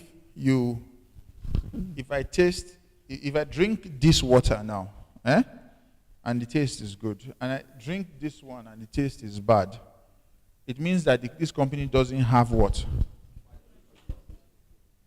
Simple. This man sells bags of potatoes. If I weigh one bag and it's 10 kg and weigh the other one and it's 8.5, it means he doesn't have what? Do you understand? If somebody says this bag of rice is 50 kg and every time I measure it, I see that it's what? 41 kg. It means that they don't have what? No, they are just thieves. They don't have past quality control. But you understand that, Abi? There's a quality every business says that they will have. For example, I'm training now. I just got reminded it's time for a break because that comes up every 1 hour. So that's a quality what? Control. The person who just reminded me now, her name is what? Quality what? Control. Are you understanding that? So every business has what? Quality control. So the question is, what do you do for quality control? An explanation of the quality control measures. So what measures do you take? So have people seen quality control? Yes. Okay. So, what measures do you take that are set up to what? Sorry, an explanation of the quality control measures that you have set up or are going to establish. For example, if you intend to pursue some form of quality control verification, so now there are agencies that also help in quality control for food, drugs, and what now? So we have NAFDAC. Then there's also SON, Abi, Standard Organization of what? Nigeria. For those people who do export, you also pass through organizations like NEXIM, NEPC, Nigerian Export Promotion Council. For those people who are into what now?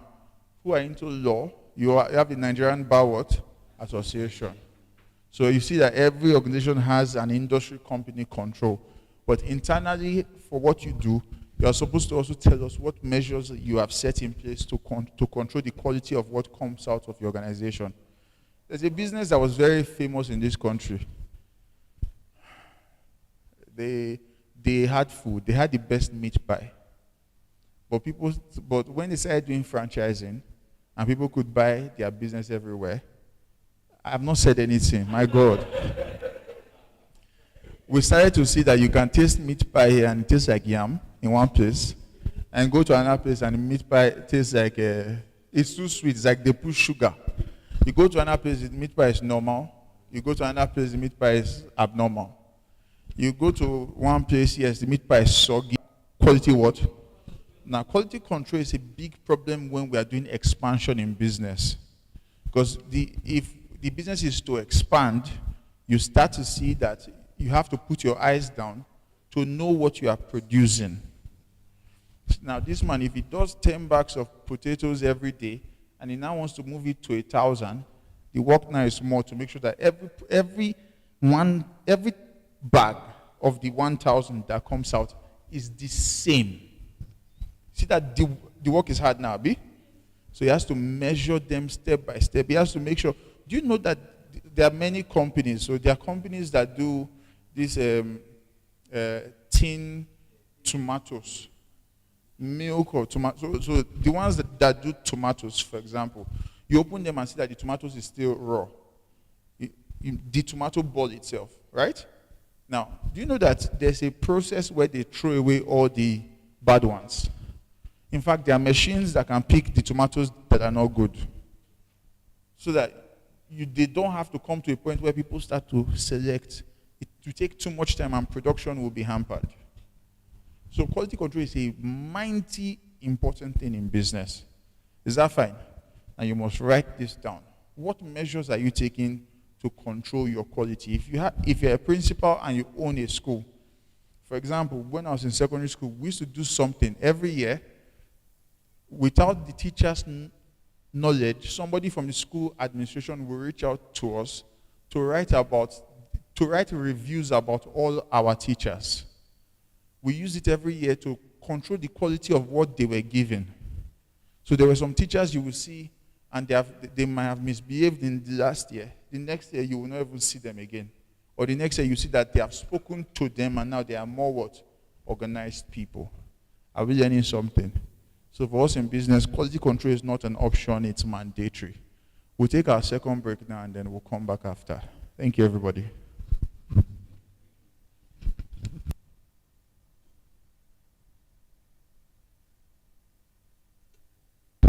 So stay put for refreshment.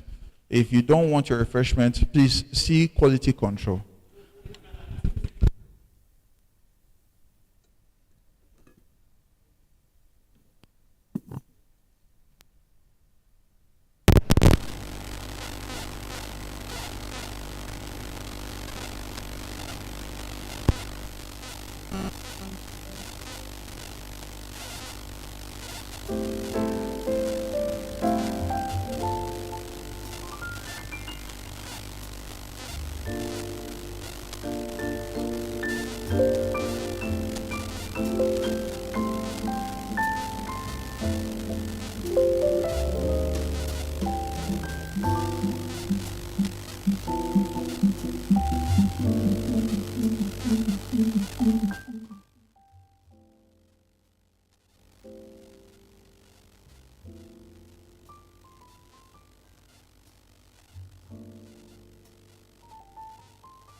Too fancy to have a little fun?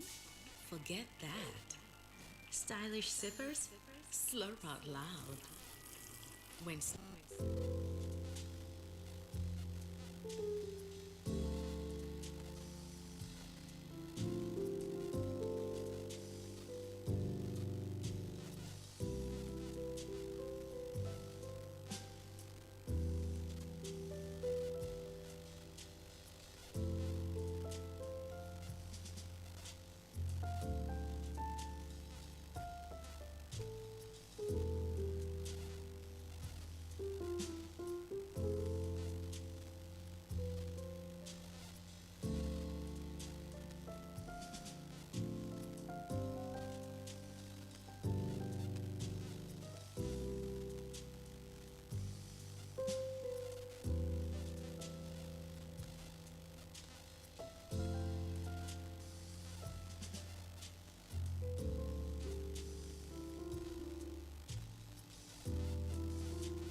Anyone. Since you have said network, have anybody enter your eye? If you tell me, I can make it happen. Eh? If you just point the person, I will say, today I declare you guys friends. Who is the person? Me.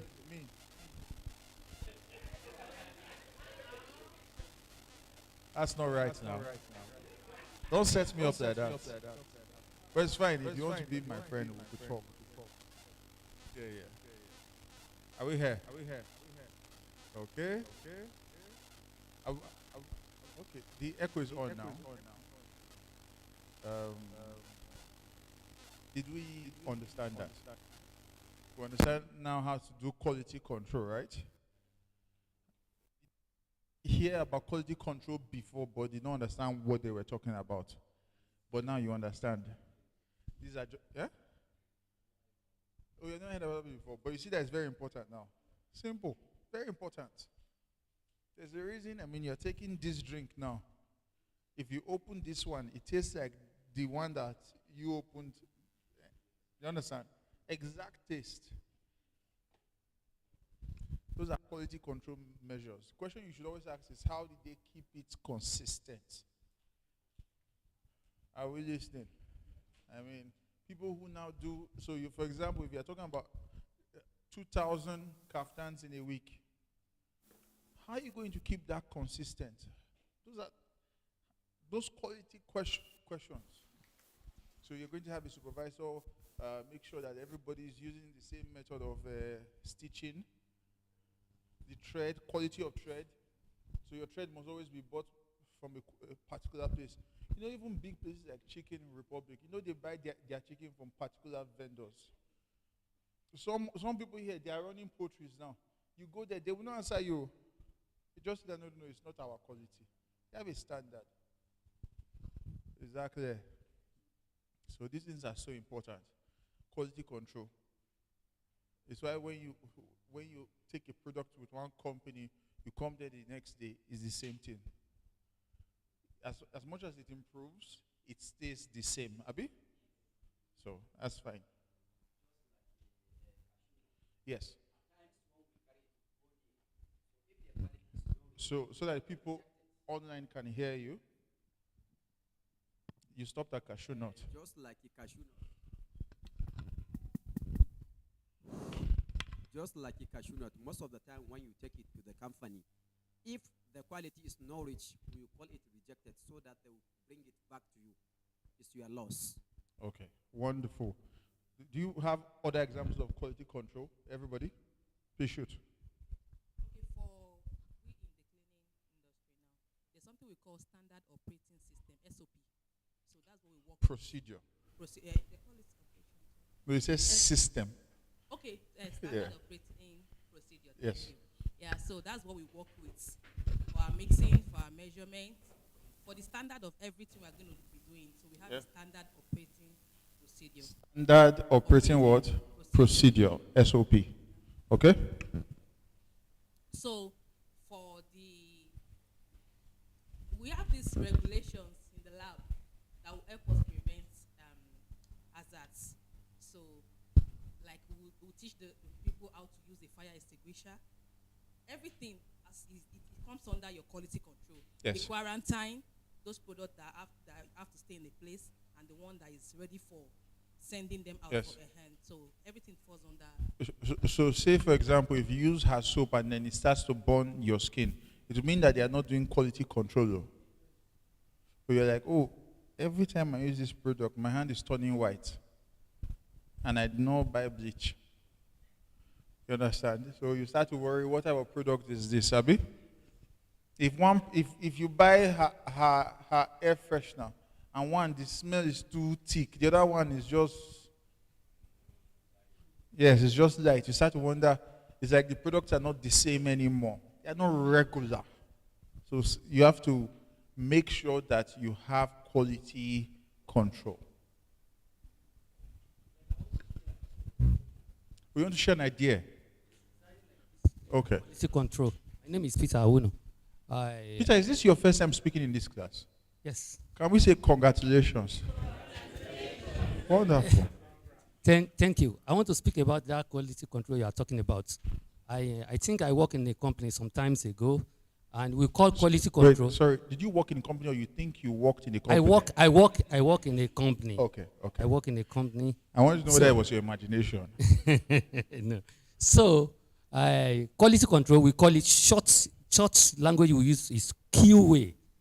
Q what? QA. That is short language we use then. So I did, I did automobile. I was operating machine then. Like in this can you are looking at now, I know about it very well. So if like every 5 minutes, quality control has to come to the line, come and check the CO2. That's carbon dioxide. Because if the CO2 is not meet up with the standard and what is supposed to be there, before you know, when it gets to the market, it will grow bacteria inside the bottle. So at the end of the day, those products will return back to the factory. Beautiful. So those works are quality control works. Beautiful. Can we clap for him, please?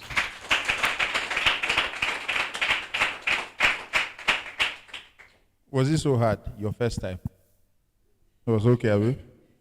Who has not spoken since? Yes. No, he has spoken. Tell me a measure of quality control you have seen. Somebody there, please. That man, white shirt. Yes, he's calling me. Good afternoon, everybody. Good afternoon, sir. I have not been to that quality. So no, your business. What business do you do? My business. I'm into carpentry and wood seller. Huh? Carpentry and wood seller. Carpenter and what? Wood seller. And wood. Yeah. Oh, I see. I thought you said carpenter and goat seller. I say, okay, carpentry and wood selling, Abi? Yeah. Okay, fine. Now, so for example, there's a quality of wood that you have. Yeah. How do you keep the quality consistent? I used to keep my qualities in my shop. I used to select it the best standard to attract the customer in different site and the. No, I'm not saying how you attract the customer. So say, for example, there are certain woods that you have to spray with chemicals, or else termites will eat it, Abi? Yeah. So those are things I'm asking about. So you could say, when we buy wood, after the first day of it being in the store, it is sprayed with gamalin, Abi? So we used to use the solid gum. You say what? Solid gum. Solid gum. Yeah. Okay, so you could talk about those things. Those things are your quality control measures. Okay. Also, when wood is exposed to water, what do you do about it? All these questions are what you answer in your quality control. We used to prevent in the shop. So you know these things since, and you told me you don't do anything. Thank you, sir. Can we find somebody else who has not said anything since? There's a rich man at the end of that class. Yes, that man. Good afternoon, everyone. Good afternoon, Senator. Yes, sir. How are you, sir? Alhamdulillah, I'm fine. Huh? I'm fine, I'm good. Okay, what business do you do? Phone repairing. Phone repairing. Phone repair? Yes, sir. Okay, so what's your quality control measure? Like for screen and sensors. Okay. Like for screen, it is different from Samsung and Android. Samsung, they have Please try to use the microphone well. They have two different qualities. There is like paper one for Samsung and the original one. Okay, so let me help you. When you are done with your phone repairs, how do you ensure that it is guaranteed to be good? So you could say stuff like, when we repair our phones, we try to use it for 2 hours to make sure that when the customer comes, we already know that this phone is operational.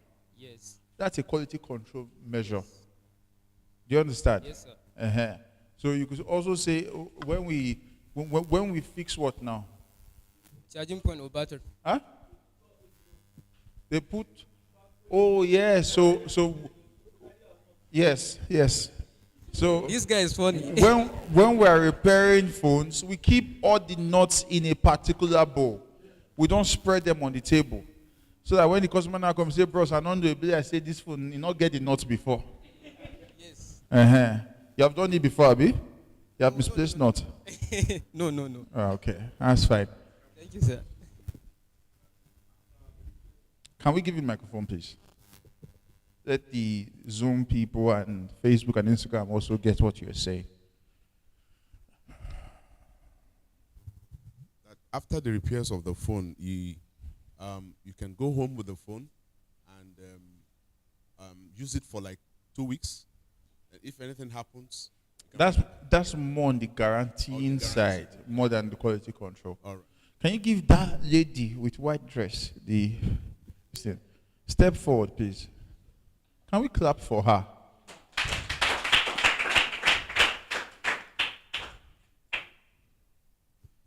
Yes. What business do you do? I'm a stylist. Huh? I'm a stylist. The microphone in your hand, use it. Hairstylist. What business do you do? I'm a stylist. Okay, so you do hairstyling.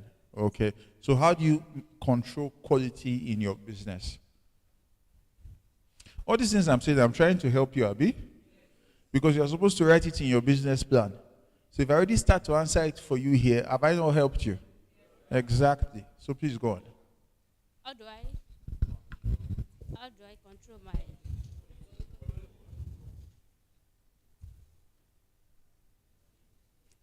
They have not done hairstyling for me, so I don't know the answer to. Okay, so she wants to help you. What's your name? You came early and chose to still stay at the back. Let that not happen tomorrow. Yes, please. For Taiwo, you can sit. For the hair styling aspect, for instance, if you're making a wig for somebody, and you know what, we have different sizes of, let me say, different size of head. After making the wig, you make sure you size it on a mannequin, so that when the person comes now, it will still fit the person's head. Remember, you didn't make the wig on the person's Your head. name is what, please? Joy. Joy. Yes, Oh, sir. we were sitting down there yesterday. Up, Abi? Okay. So after making the wig, you have to use a mannequin to size it. So that means one way of quality control is mannequin testing, Abi? Yes. Okay, They so that's also your number one there. Yes. So when you're stitching it, you make sure it's very tight.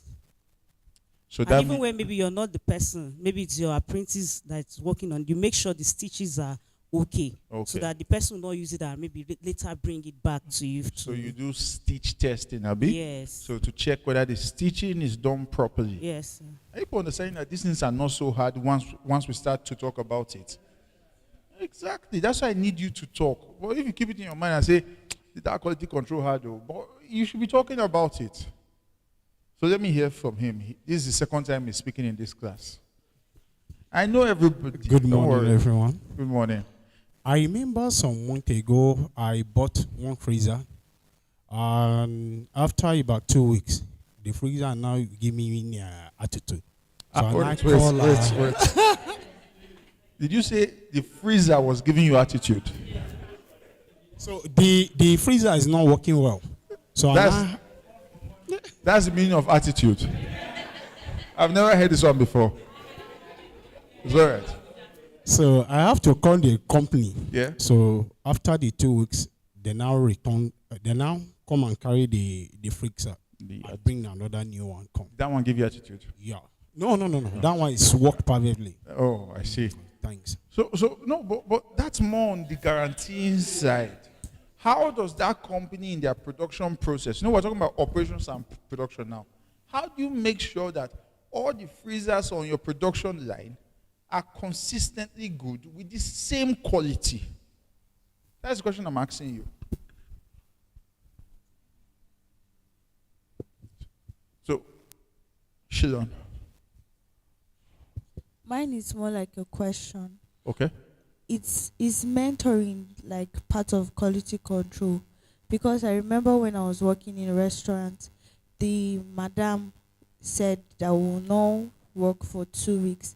We have to get precisely her recipe and everything, and that there's no room for experiment. We should not bring our own, but her own. Let it be her taste. You have said about 3 things now, and I want to just spray you with money, but they don't need to spray Nigeria again.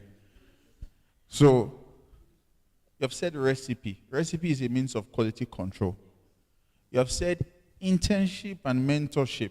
Those are quality control measures to make sure that you train people in your image, Abi, so that they are given a certain quality. So you have said 3 things there. That's fantastic. No. So let's give her something we call the executive clap. Okay? No, I did not say rain. So it's like this. Let me hold this. So we'll do like this. Then we'll do. Then we'll do. Then we'll do. Mwah. Is that fine? So let's start. 1, 2, ready, go. No, wait, come outside so I can receive the love.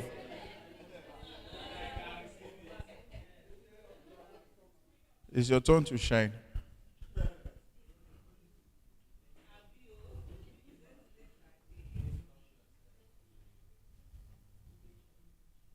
Yeah. So let's start. 1, forget recipe. Clap for the person that said it. 1, 2, ready, go. No. So watch me.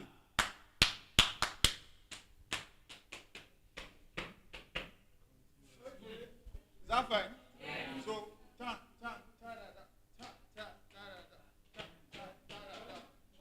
So let's go. 1, 2, ready, go.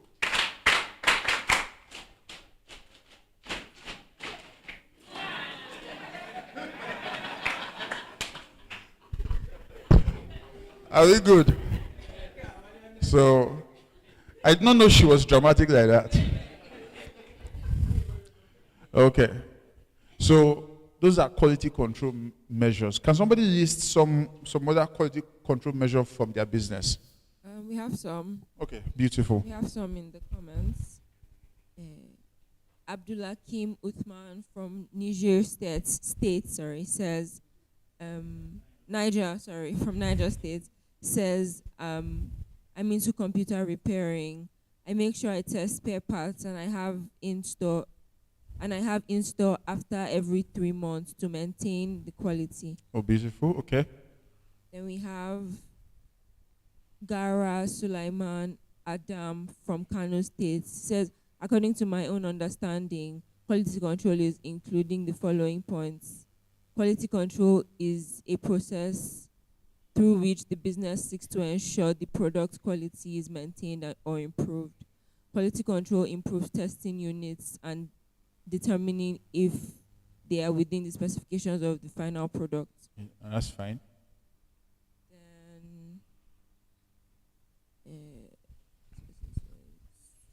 Then the Opeyemi Joshua says, well done, the teaching is great. Thank you, Opeyemi.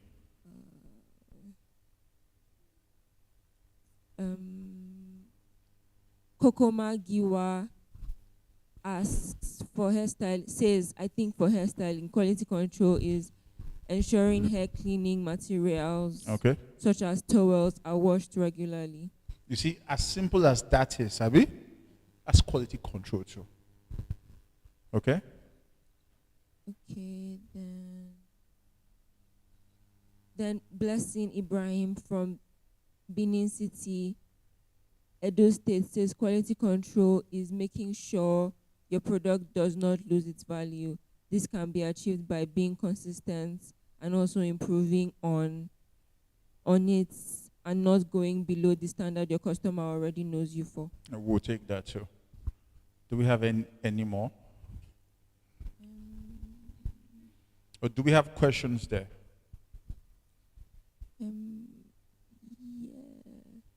I saw a question earlier. Unfortunately, I can't find the name anymore. But somebody asked, how do you ensure quality control in writing? In writing. So let's help them, Abi. Oh, please. So we have somebody's already raising up their hand. How do you ensure quality control in writing? We have 2 people at the back there.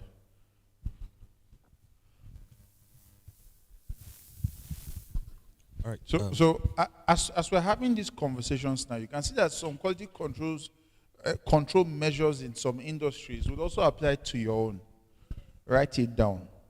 No, you want to have a very well furnished business plan. So all these things we're saying, start to write them down. Is that fine? So please, sir. All right. Good afternoon, everyone. Good afternoon. So, in my line of work, I ensure quality control by.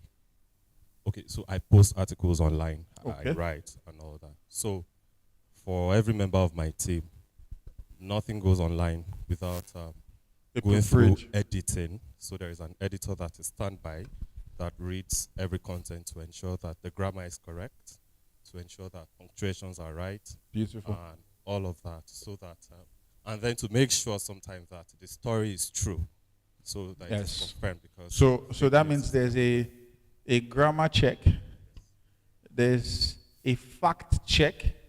That's what you just said, that the story is true. So somebody has to go and fact check the story. Then also there's something that we do, also called a plagiarism checker, whether this story is even yours. Because some people in this age and time just go on the internet and copy. The prevalence of artificial intelligence has even made that much worse now, Abi. You just go on ChatGPT and tell it what to write and go and copy the story. Now, you know people can check if it's from ChatGPT. And before you know it, you're writing stories that are not credible. So just in writing, those are about 4 things I said that we have said that we can use to check that. Thank you, sir. So you have some more. Okay. I think you have said it all actually, but we could also add paying attention to details. Yes. You know, after proofreading, you still have to pay attention to details. There are sometimes that your computer can just rearrange what has been arranged. Then a little shift of paragraph can just make it distorted. So you have to pay attention to details and make sure all of that is. I agree. I mean, many people till now don't know that we don't use indented paragraphs. They shift the word inside. I'm like, no, nobody is doing that again. Bring it back here. Is that what? Yes. So it's blocked now, but people still use indented, you know. And then there are also cases of when you put the alignment to the center instead of using justify, and when you put it out, it doesn't look like a proper article. So those are things you can use as a checker. Is that fine? Yeah, that's why I said grammar check. Grammar check, you have to check for spelling there. Yeah, you could use there's this app they call Grammarly. Yes, so you could do a Grammarly check. That works every time. Are we learning something? Okay.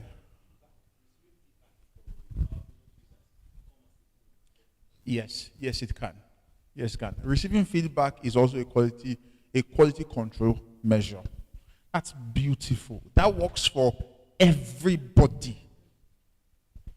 I will spare you money. You people are exciting me. Can we clap for ourselves, please? I mean, those are fine answers there. Do you have some more?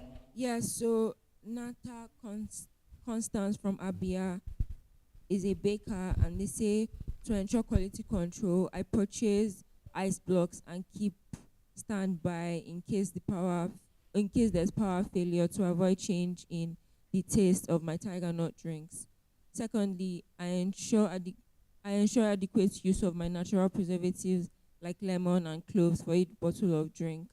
And for my pastries, it gets to the customers in less than 24 hours, and we produce based on the quality that can be distributed and consumed before spoilage. That's fantastic there. I mean, so to make sure that the quality of our tiger nut is consistent, you know, if there's power failure, she has to now resort to using ice. Abi? So that's a maintenance of quality. It's so good. Are we here? Sometimes, so let me tell you some of them that you do in your house. How many of you, when you buy beans, you put some dry pepper on top? Sniper? I am not among. Are you you're serious? Where do they put it? On top of the beans.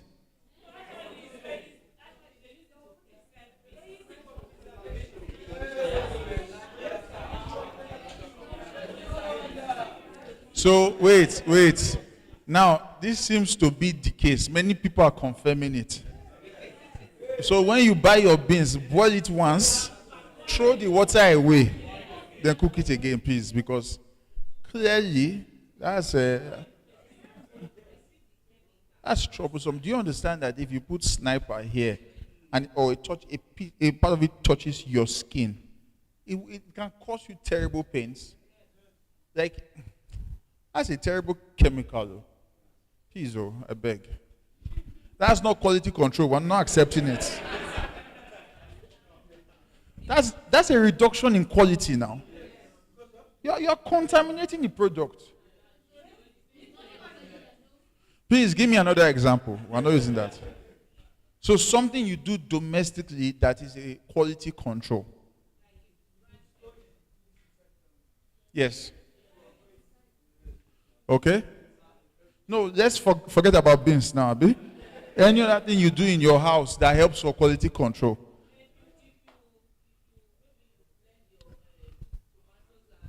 Yes. Yes. And you don't have to put it in the freezer. Just put it in your bama. You see, oil, not sniper. These are the good people in the class. Yes? Huh? You can put beans in the fridge. You are still talking about beans.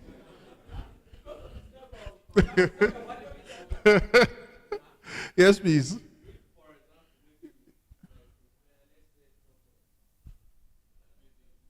Egusi soup. And you forgot to warm it. You know to get sour. Yes. So for you to retain the taste, you put charcoal when warming it. Oh, so it automatically come back. So that's after you are done cooking it and it's still hot, you can put charcoal. No. Or when you're warming it. Oh. Just put the charcoal inside. Yes. Oh, wait, I'm coming. Yeah. So everybody wait. You are saying when it gets sour, yes, you can put charcoal to bring it back to life for human beings to eat. Yes.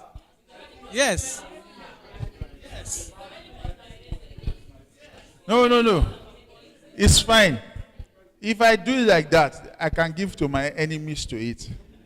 But if it's already sour, then it has already gone through some contamination now.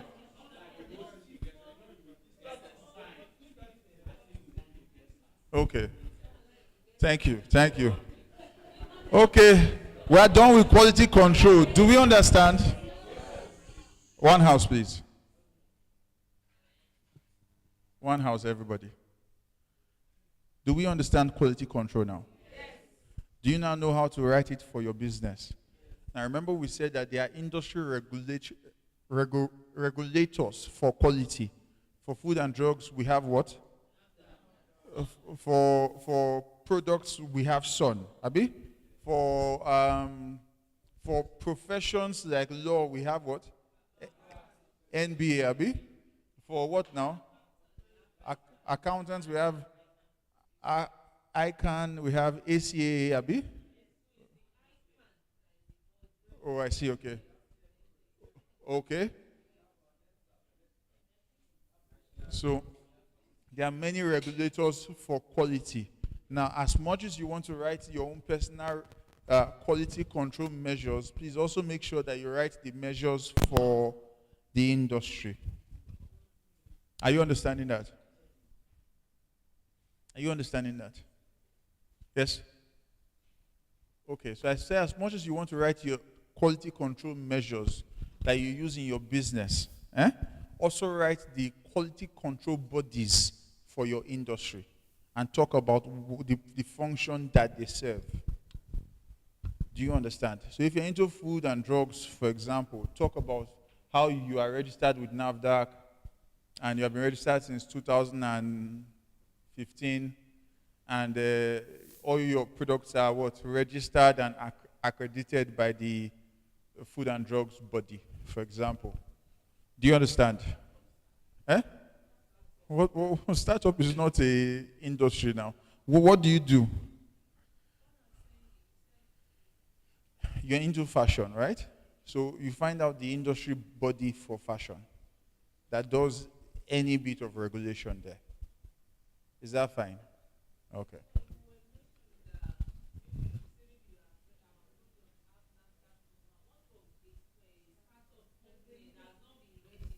Why have you not been registered? Wait, you understand that it's only here that, I mean, it's only in Nigeria that you have such liberties, Abi? You cannot start a company that is serving people drugs and food and you don't start. But we are very friendly to how businesses should start here. But you should not take that for granted, Abi? If you want to start your business, have your CAC, have all the needed registrations. Is that clear? Okay. Yes, please. Can we pass him the microphone?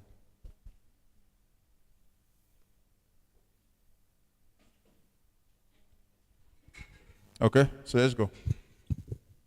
I have a question. Okay. In my own field, what we know as a professional artist. Okay, so wait, we'll start taking questions now, right? So inform the people on Zoom.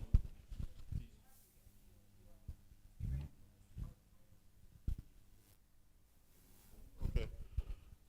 Please ask the media team that. So please tell the people on Zoom that the questions are that they, huh? Yeah, the panelists that. Okay, that's fine. So please shoot.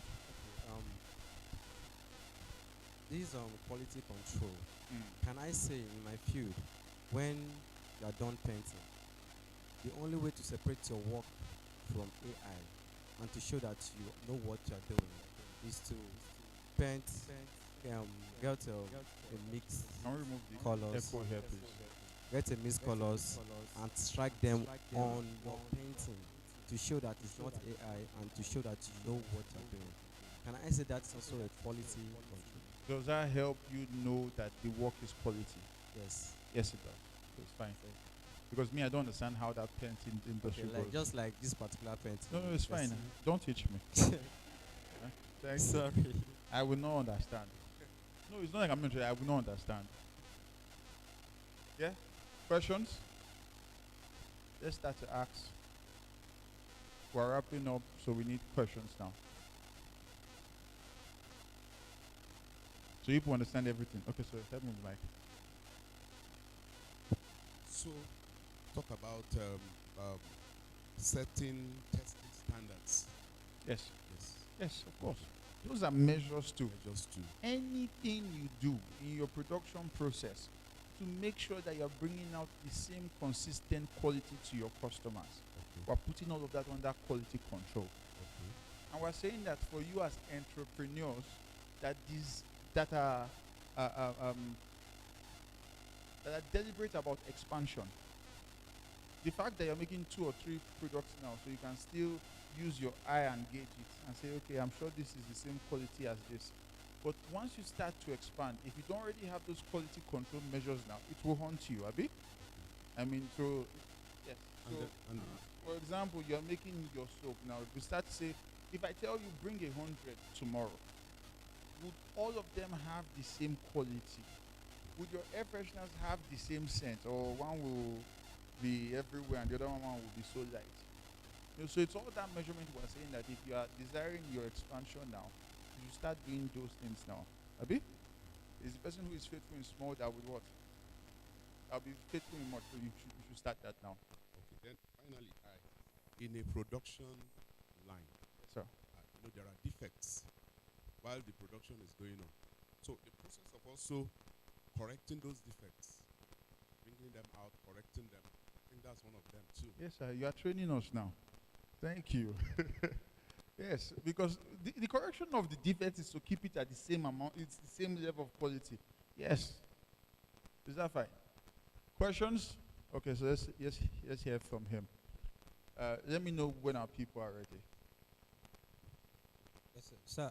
I don't know your name. My name is John. John? Yes, sir. When did I give you my name? Yesterday. Okay. So, I am in my field. I'm into poultry, broiler production. Oh yes, you were saying down here. Yes. Okay. So in my field now, there are some quality controls that I ensure. For instance, when you medicate your birds, there are withdrawal periods for before consumption. Okay. Say the broiler chicken or the eggs. For the broiler chicken, because it's actually what I studied in school, and then so that health consciousness is there. So, but for people who don't do that, your birds are sick, they're already at point where you should just sell them off. Yes. Then you are treating. As you're treating, you are selling them off. People are consuming it. So we do not have, the person is not doing his own quality checks, but we do not have regulatory bodies who are doing that for us. For now. For now, yes. Yes. But all of that is going to is Can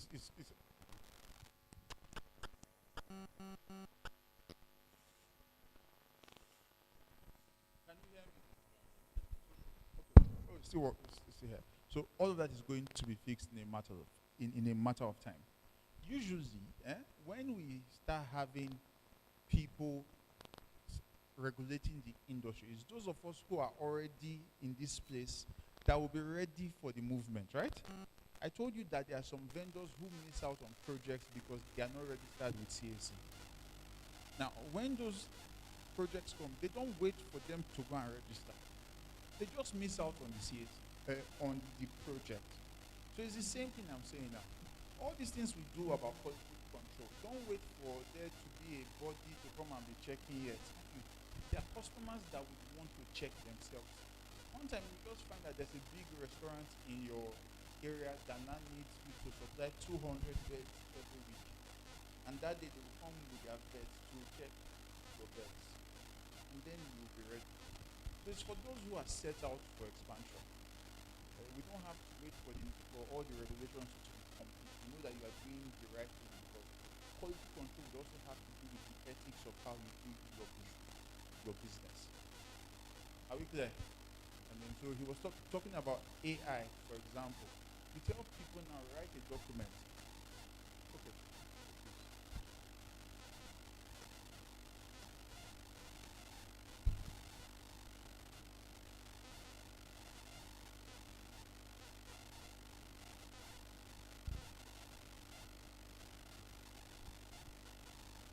Are we here? Okay. So where did I stop? Yes. So for example, those people who are in the AI space or who are in the writing space now know that you could just design a document with AI. But many of the people are not getting far with it. Because people who desire quality, they have the checkers to know whether you are using those things or not. Is that fine? So while we were talking just now, we had very distinguished people walking to this place. You should start clapping now.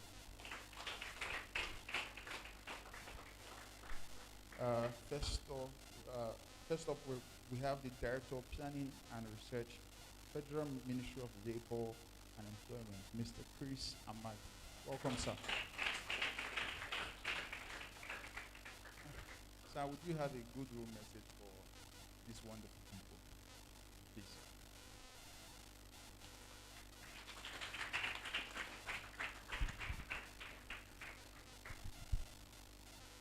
Good afternoon.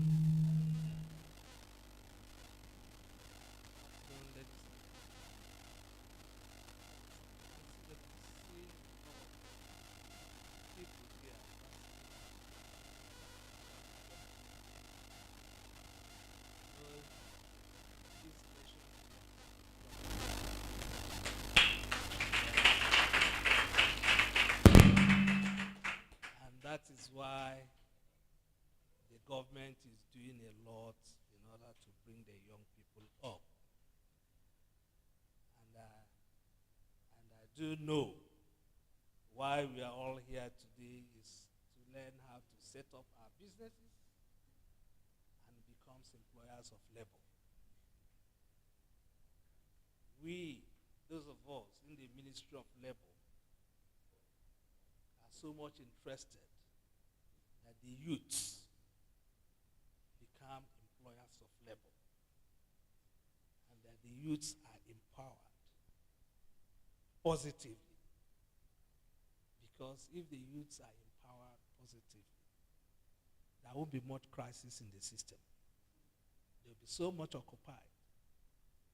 And that is why the Special Assistant to Mr. President is organizing this to give it a teeth and to say that the presidency is not just talking for talking's sake. He really wants the thing to go down. And when you know how to set up a business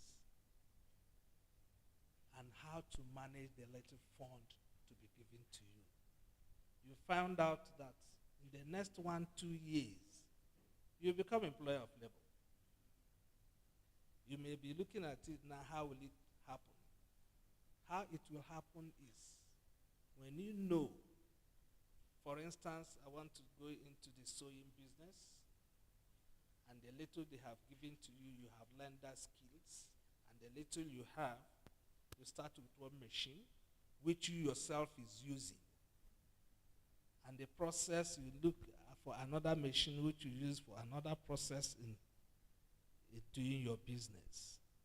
By this time next year, you find out that it's not going to be only you doing it. You may have taken another 1-2 people may have joined you. You have brought them in. And that is how expansion starts. You may end up not even sewing again. You may end up going for marketing to bring more customers. At that time, you are now having a mini factory that is growing. And once your work is clean, it sells itself. And that is why we have to do it ourselves. If you go today, let me use Aba as a case point. You go to the area market, you see many young people learning trade, one trade or the other. By the time you see them in the next 4 or 5 years, they have become millionaires. And they will be imagining what has happened. It's handwork and knowing business. So the little that they will be given to you as a startup business, if you're able to manage it very well, you will grow. If you don't manage it well, it will collapse. You go back to square one. Is there any one of us who wants to go back to square one? We believe that it has started. And if you pay attention to it, it will grow. And whenever you are talking about business, you meet any challenges, there must be people who have been doing it before you. Talk to people. They will tell you one thing or the other you don't know. And you keep growing. So I wish you all the best. And one of my team members will also tell you things, a little minute about skill. Because once you have skill, you can never go hungry. Do you agree with me? So, I will call Engineer Tiza to talk to you for the next 2 minutes. Thank you.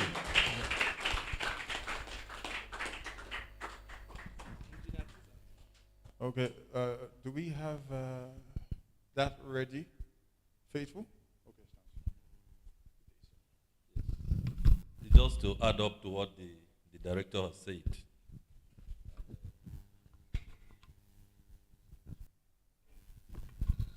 In Federal Ministry of Labor and Employment, basically we deal with vocational skills and technical skills.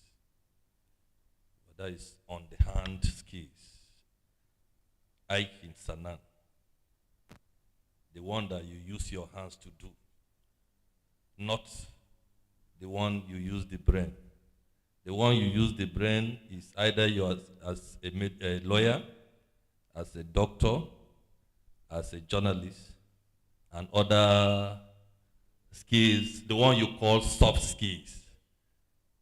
But in Ministry of Labor, before now, Because Ministry of Labor started a long time ago, and I've been into this business for a very long time. So most of these skills are just coming on board. And most of them are in the digital world.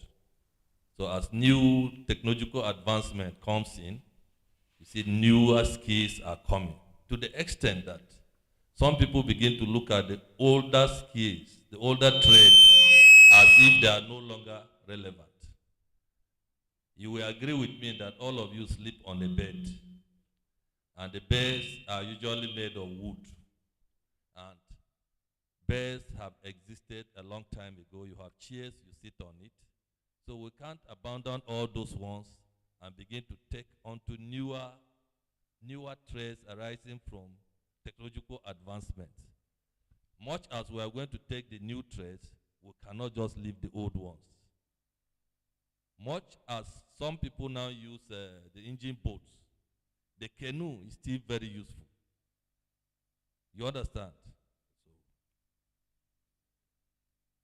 the emphasis, just as I've said, is on vocational and technical trades. And we have a lot of them, up to 62, approved by the government. And we have training centers in 28 towns in this country where we offer these vocational training skills. It may interest you to know, among others, because apart from the ones we have in Federal Ministry of Labor, other ministries and other parastatals also have training centers. We have training centers in, I think no need to mention them, but if, maybe I will just mention a few of them. We have a training center in Garkida, Gombe local government of Adamawa State, one in Ibi local government of Taraba, one in Gamawa local government area of Bauchi State, one in Konduga, Bauchi, Allo. Allo is in Idemili South or Idemili North. Then you have, Allo is in Idemili North local government of Anambra. There's another one in Akweze, in Anaucha local government area of Anambra State. There's another one in Enugu Adazi, in Anaucha local government. Then there's another one at Ifitidenu, Bunukofia, in Anambra State. There's one in Emene, in Enugu. There's one in Okuguebu, Ekwetekwe, in Ebonyi State. One in Opefia. Opefia is in Izi local government of Ebonyi State. There's another one on Egbu Road, Owerri local government in Owerri town. Then we have the main one, the first, which is Yaba, in Yaba, Ikene, in Ikene local government. We have one in Ijebu Mamu, in Ijebu Ode local government. Another one in Ibadan. That is the second one. Then Akure, in Akure, Calabar, Wari, in Wari local government. One in Efurum, in Ovie local government of Delta State. Then there's another one in Kaduna. There's another one in Zaria. There's another one in Jibia. But that one cannot be accessed now due to insecurity. So I will not even encourage any one of you to try going to that place. There's another one in Kumbusu, in Kano. Another one in Owowo, Igalamala, in Kogi State. One in Lafia town. And then another one in Ijara Isin. Ijara Isin is in Ijara Isin local government of Kwara State. So all those centers are where we offer skills training. Those facilities are there, and those of you who may not be living in Abuja and we want to access this skills training, you can go to any of these that belongs to Federal Ministry of Labor. There are many others. Some are owned by religious bodies. Some are owned by NGOs. Thank you. I think I'll stop at that stage.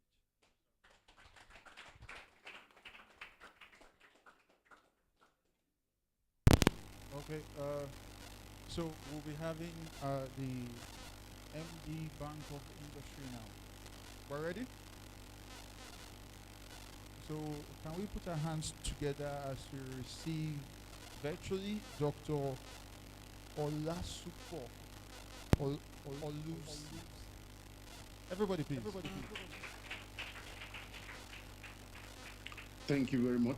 I hope everybody can see and hear me all right.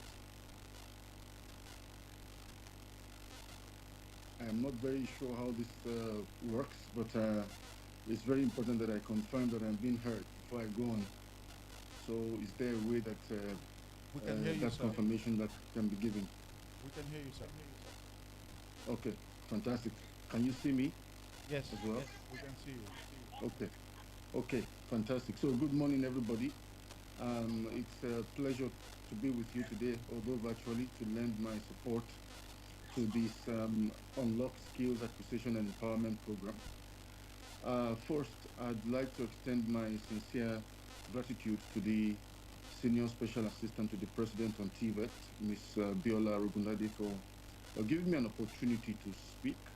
And I'd like to commend all of you for taking the time also to attend. This is certainly a very important, timely, and great initiative that is being put together.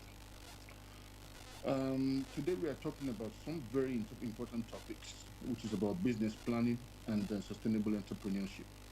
It's amazing to see that so many of you are eager to learn and to grow. I can't stress enough how vital it is to have a solid business plan. That is the basis for the existence of any commercial enterprise. And it's like having a roadmap that guides you through the ups and downs of starting and running a business. In addition to that, it's also a very clear blueprint that guides potential investors on where you are now and where you'd like to be. So business planning really gives that vision of a potential success. When it comes to getting investors on board, understanding what they are looking for is critical. And they want to see that your ideas are scalable, your ideas are bankable, and that there's a demand for the products or services that you are putting together.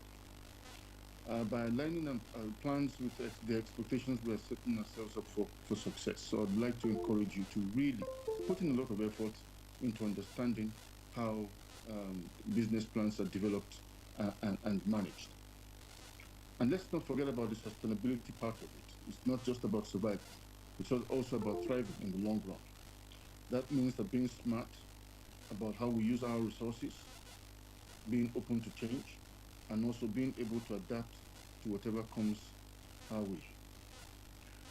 As we wrap up, I want to thank you all once again for being here, and I'd like to say that the Bank of Industry is here to support you every step of your entrepreneurship journey.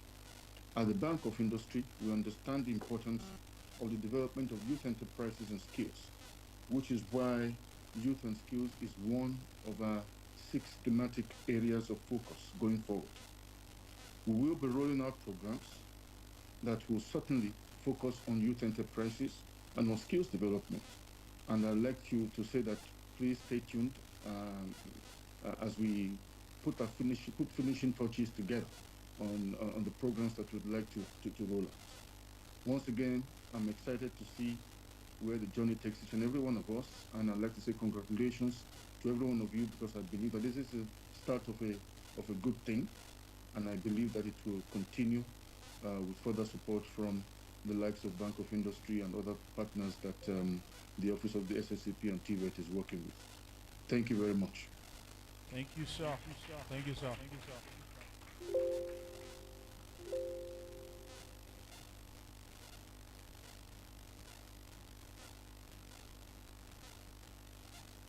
Okay. Are we happy? You see that we have full support, Abby. This is what this called we get back in, Abby. And as a business person, you should be excited about that, right? Okay, so we'll be having Director Employment and Wages, Mrs. Uche. Can we put hands together for her?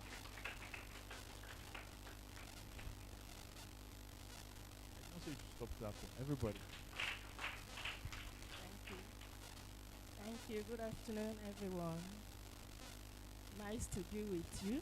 It's very amazing to see our young entrepreneurs. You know, it's fascinating. I know that we can actually do it. we have the tenacity in Nigeria, and we can do it. We have the ability. We have to put this our country where we want it to be. We have to give our best in every skill we find ourselves.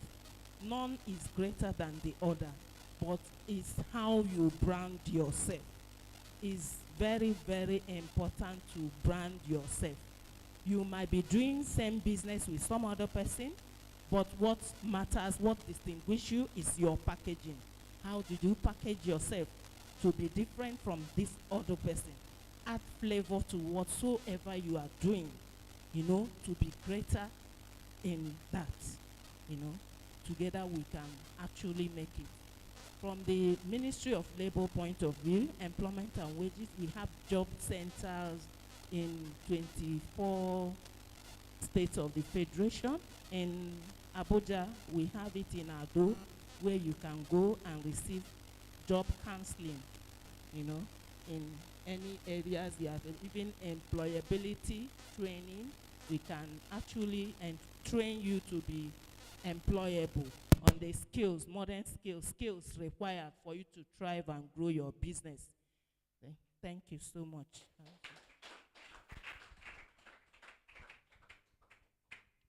Okay. Sorry, I really want us to understand one thing, that this nation, you have been hearing about Singapore. You've been hearing about Kigali this time around. You hear about them?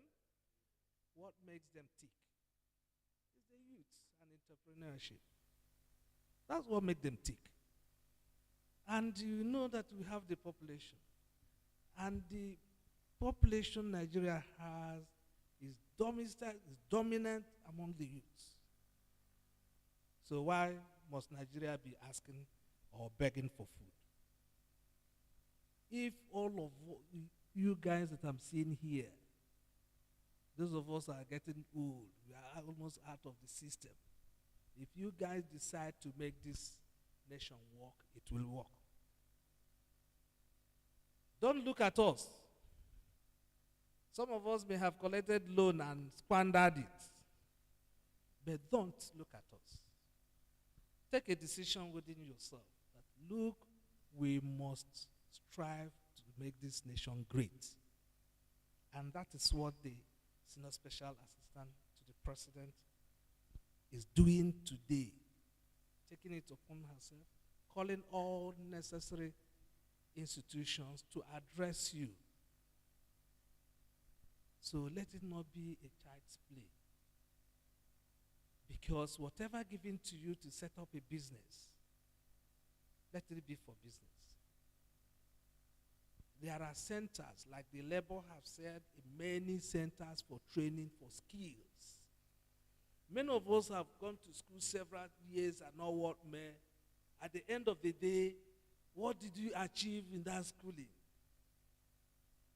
Without skill. And that is why I say that once you have a skill, you won't go hungry. So take it serious. We encourage you people with the Senior Special Assistant. Labour is open to come in, train skilled people, train you on different skills, and empower you for this particular business plan you are learning. You just don't dabble into any business without not knowing. Otherwise, that capital given to you will filter away. And when it filters away, you block the chance for other youths. But when you now multiply it, it will keep growing. So thank you so much. Madam, we thank you so much for this opportunity to speak to these wonderful people. I wish you all the best. Thank you. Thank you so much, sir. Thank you so much, sir. And finally, we'll be having Dr. Mrs. Titi Lola Oshati. She's Director, Capacity Building, National Productivity Center. Can we keep clapping, please?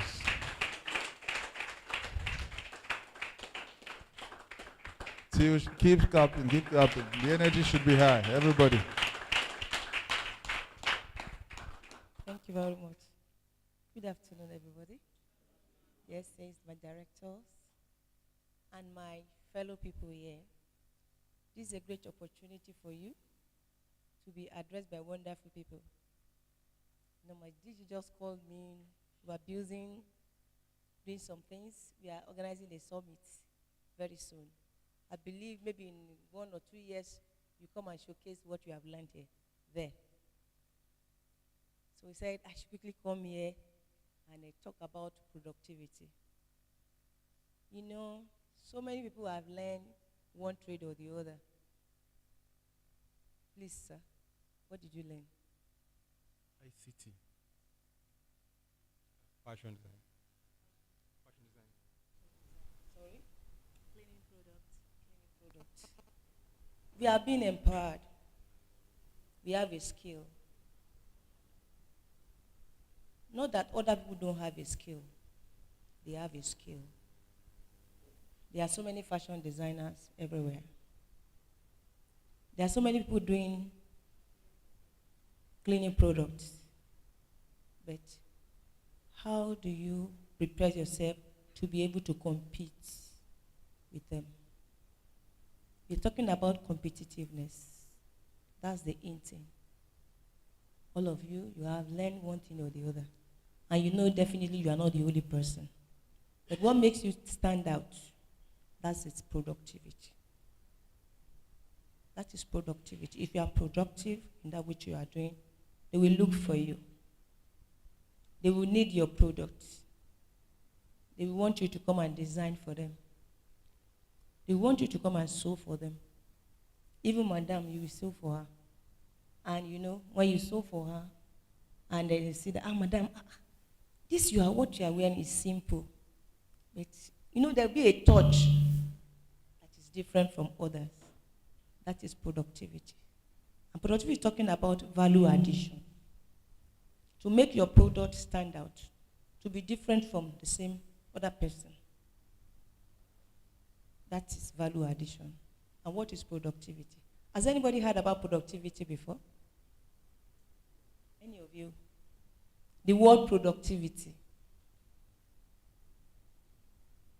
I want somebody to tell me. Is it a strange? It's not strange now. So what is productivity? Please. Anybody? Oh, wow. Value addition.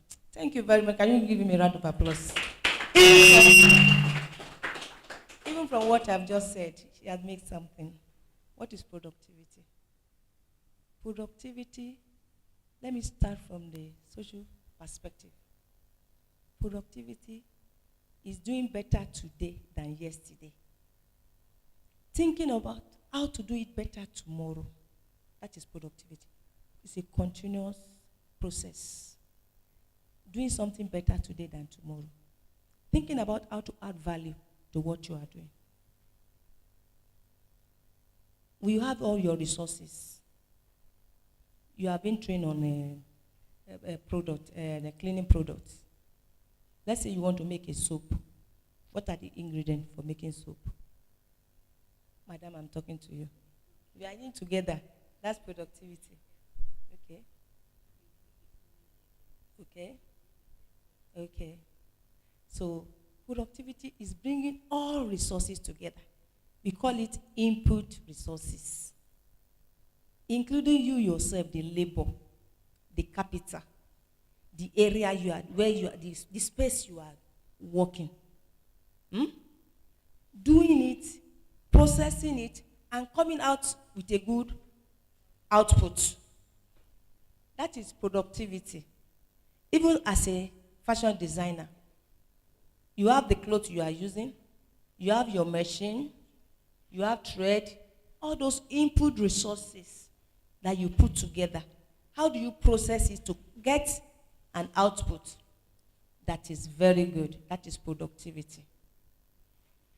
It's harnessing your resources together to get a desirable product. When I came in, I heard about quality. Productivity is talking about quality.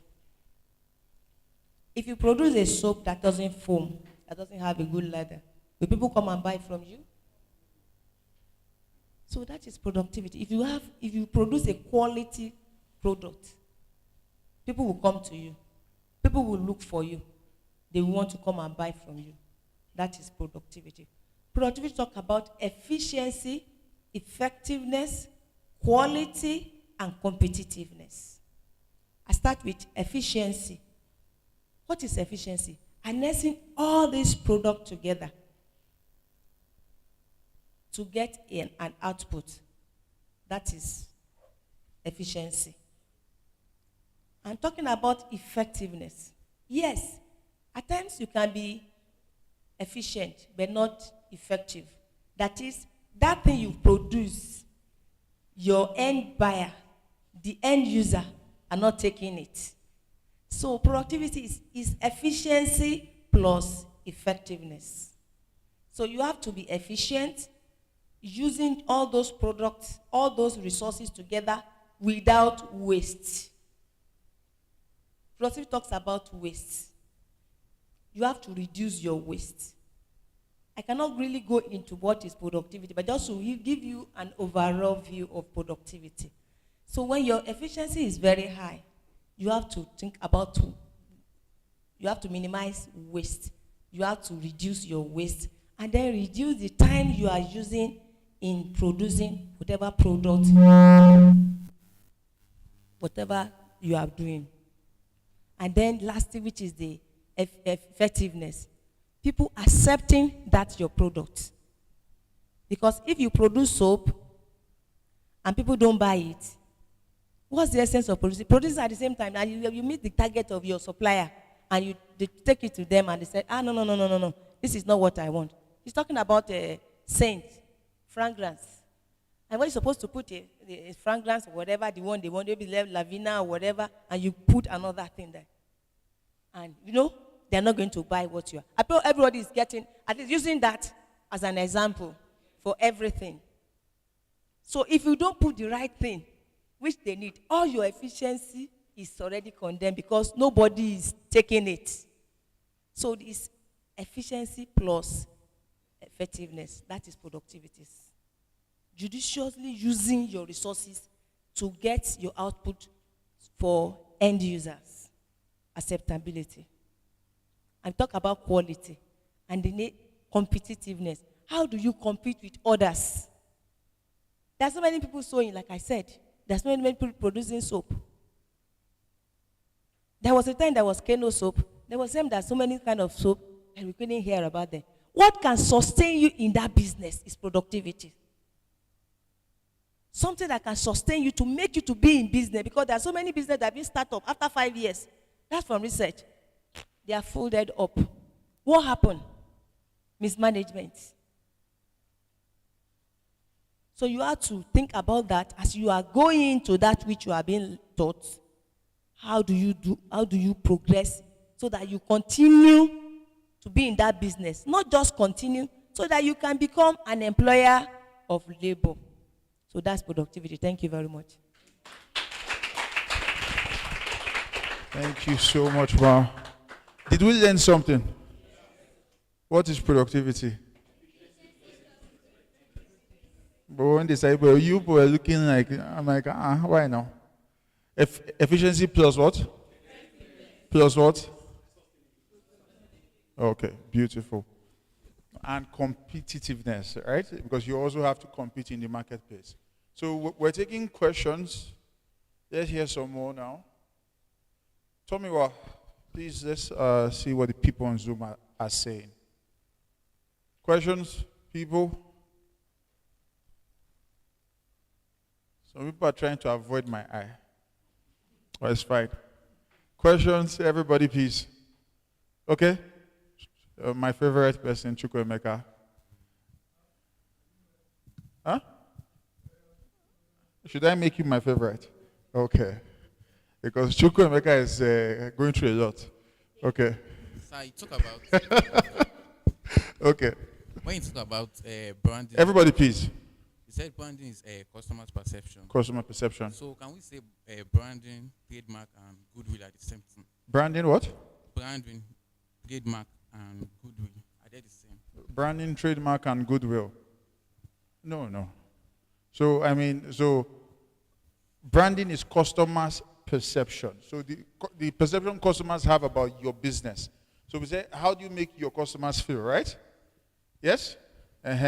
So in some way, we could also say customers having a goodwill towards your business is a good thing too. So again, that would be how you make your what? Customers feel. But trademark is for you to stamp a, what now? What? Authority. You say what? Stamp a product, a brand, and say, this is what? This is mine. Yes, exactly. So to own that, especially in the legal sense. Is that fine? Okay. Yes? Faithful. Who's helping me pass the mic? Okay, so let's hear from her. Sorry, sir. Please, I still want to take you back on this quality You control. started by saying sorry. On this quality control, you said that we should mention on our business plan, we should mention the regulatory body of our product. Yes. So I asked the other time that what of startup that have not, I'm not talking about CAC registration, that have not registered with the regulatory body. Can we just put the regulatory body with their function without mentioning that, okay, we have registered for this, we have registered for that? So I'm saying that you should not have the liberty not to register with your body. Do you understand? Yes. The body in charge of regulating your industry is mandatory to register with. And I'm saying so why? Because you need access to certain customer groups. You cannot export your product if you don't have all those registrations. But I know in the beginning it might be hard for you to do so. But make sure that in your business plan, you put that as an achievable goal. Abi? That's something you want to do in 6 months, in 1 year. But we have all gotten used to the fact that these things now seem like it's a suggestion. No, it's not. CAC and all the bodies in your industry are mandatory for you. Not just because they want to check up on how you are doing, but because you want to expand your business. And if we're talking about expansion, like I said yesterday, we should stop thinking small business to remain small business. Abi? Small business to become global. And if you're going to play in the global game, then you obviously have to have all forms of documentation. Does that help? You don't answer me. This is why you have not been registered. Let's hear from, okay, it's you. Mohammed, you don't have any question. Today you have been quiet the entire time.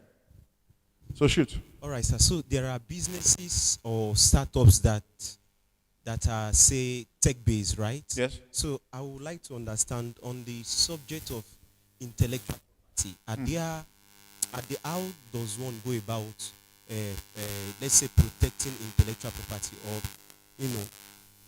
laying stake or laying claim to say this is my or our intellectual property? Okay, so I don't know the entire process, but you need to talk to a lawyer, and then they register that this thing is for you, Abi? And then you have the documentation to show. Okay, sir. You want to add something? Okay. Oh, we have some questions there. Okay, so wait, so let them answer, then we'll have the key people. Hello? There. Yeah, I think it's called trademarking. Yeah. So you have to make sure whatever you have is authentic, that is authentic to you. You know, not that you have copied something authentic to you, then you trademark it for a period of time. Even your business name, a business name that becomes trendy and is working fine, registry with CAC alone at some point might not be, because somebody else can use somebody your else name. can still use it like 5 years later. So you have to trademark or patent it. It's called patenting and trademarking. Okay. Okay. So thank you so much. Thank you so much, sir. So my question, I don't know if there are, so I'm open to receiving response. I don't know if there are bodies, say in Nigeria, that are responsible for, say, patenting, trademarking, or issuing intellectual property rights. As I know there's a legal part of this, but there could be bodies as well too. I'm open to. Okay, who knows about that? Whether there are specific bodies that, because I know about the legal process, but there's specific bodies involved in that. They are who? Yes, so the legal part. But like, is there a specific association that you have to see for your patent? National Data Protection Commission. So you write that down. Anybody there? For trademark, Ministry of Commerce. Okay, so you do some more research there. Okay, so let's have our first question. All right, Moses Kingsworth, if you're ready, can you unmute your mic? Is our media team ready? Ask your question, please. Moses Kingsworth.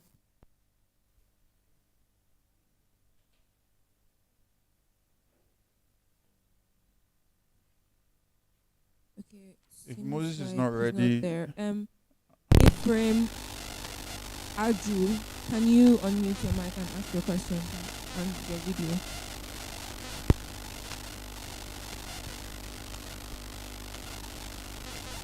On Zoom, Ephraim Aju, can you unmute your mic and ask your question?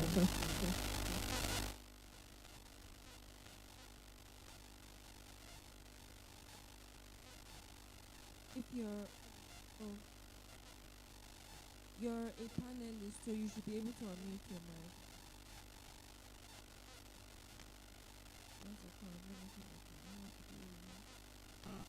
okay. If we have questions here, please. Okay, so let's hear from her.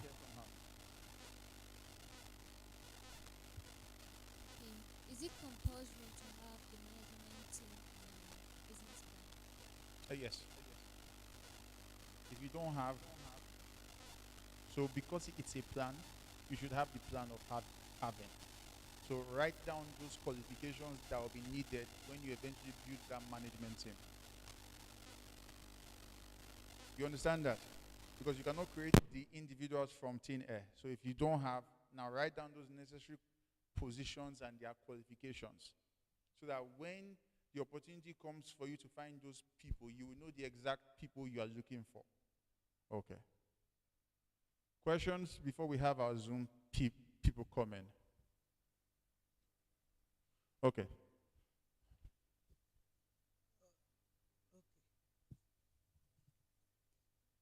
My name is Akpo Thomas Oga. We don't have equal level of education. Okay. Most of the people here are business people. Other people have different skill.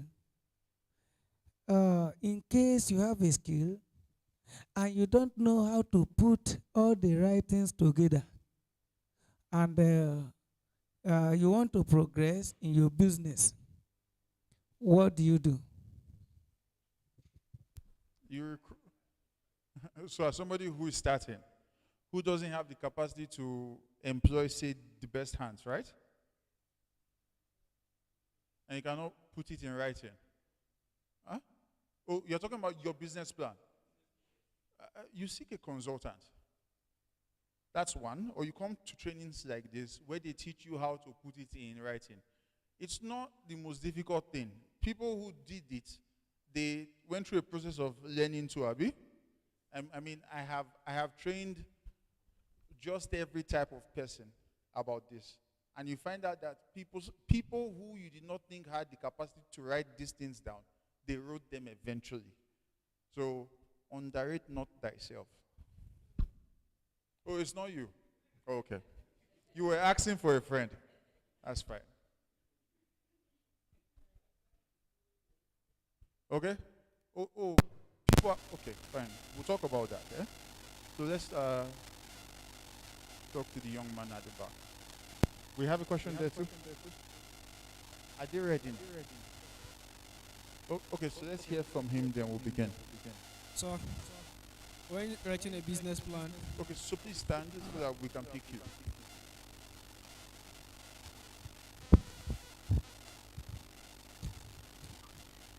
when writing a business plan, is it that you are writing the business plan? Are you going to write it based on what you have on hand, or you can write it based on the future? Okay, how many times have we answered this question? 468 times. But let's do the 469 times. It's a plan because you are thinking ahead. Abi? You can't be planning on the past. You plan on what you have now and what you are hoping to achieve. Is that fine? Is this the last time we'll be asking that? It's a plan. A plan. Everybody say a plan. No, you do your hand like this. A plan. So it's now and ahead. Is that fine? Okay, so let's get our first question now. Alright, Ephraim Adjo, can you please ask the question? Ephraim? Is he talking? Where's Ephraim? Ephraim, remove your headset. Just speak directly. Can we centralize him? Okay, can you hear me now? Yes, perfectly. All right. Good afternoon, everyone. Okay, my name is Mr. Ephraim Adju, and I'm participating from Kaduna. Hello, can you hear me? Yes, we can hear you. Okay, thank you very much. Please permit me to use this occasion to thank our host, the SSA event, the organizers, and my fellow comrades, the participants. One of the objectives of this program is so we can produce a business plan. Yes, sir. Now, I would like to draw your attention to the challenges that I've been facing in my own line of the business. Okay. Which is 3D visualization and animation. We teach skills in this industry. Now, I've been trying to undertake the market analysis to do a research on the market analysis, and I've realized that there is no valid or current documentation on the industry available freely online. Most of the information we have are from research organizations that are paid, and even the one the least I could find was costing around $1,500, which is way above my capacity. Now, my question to you is, if the office of the Pope and probably you, the organizers, can please afford a way to maybe assist us with any source of data, because I've written to the Ministry of Trade and Industry, to SMEDAN, to some of the industry stakeholders who are there before some of us came in to try and see if they can raise this information, but actually I have not received any replies yet. So I'm just trying to see if there's a way that you can assist with that. Thank you very much. Okay, so thank you. We're going to sit and talk about this, then we'll get back to you. Is that fine? Is that fine, sir? Okay. So let's assume he said yes, have you? Right, thank you. Moses Kingsworth, are you ready to ask a question? Yes, good afternoon. Good afternoon, Moses. I want to thank the SSC Tibet for this platform. It's been very, very insightful and educative. And I also want to appreciate our facilitators. Thank you. Since we started, Mrs. Bukola and of course Mr. Georges are amazing. Thank you. Okay, so I have some questions I want to ask. Now, I have a tech company that is registered, and then I want to teach people how to do these things themselves. So, for this business, it is not yet registered, but then I have like I said, I have an individual registered. Now, can I do it separately, or should I use the one that I've been registered? The thing is that the objectives are quite different. One is a tech company we just design app. We're going to launch one of our apps shortly. But this one, the one I'm applying with, is one that I want to teach people how to do UI UX design, become programmers, 3D animations, and stuff like that. That's the first question. Okay. Then the other question, like Mr. Ephraim just said now, some of the data we have, when I was doing my marketing analysis, there's no place where we can get this data. Like the places we get, it's either that they are too vague, but then you have to do a lot of work to streamline it so that it can fit what you are trying to do. So it will be very helpful for us if we can get a place where we can get such data.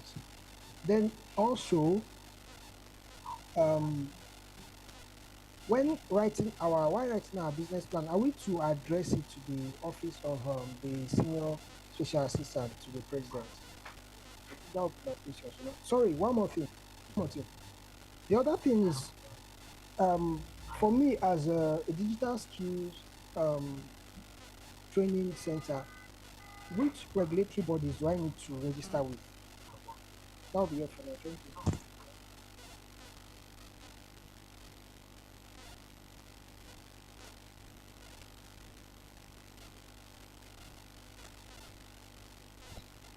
Okay, sir. He had a list of questions, Abi. So, okay, so let's.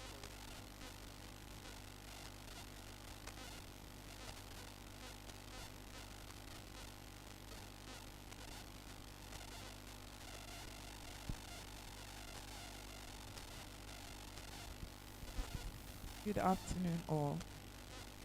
Thank you once again for being here. So you have options. You can send the electronic copy. You can send the physical copy. Address it here and address it to me. We accept both. You can do both to be on the safe side. But the key thing for you is that when you do submit your electronic copy, make sure you get the message back that says, "Thank you, we have received your copy." When you do drop your hard copy, make sure whoever you drop it with you acknowledges the fact that they submitted it, so that it doesn't get lost in transit. Thank you. Okay. So he asked other questions. The former guy asked about data. He asked the same question that for people who are in industries that have not had data created yet, that your office, this office should please find a way to get data on their industry. So like I told him, I said we'll talk about that and see what can happen. Then the other question he asked was what now?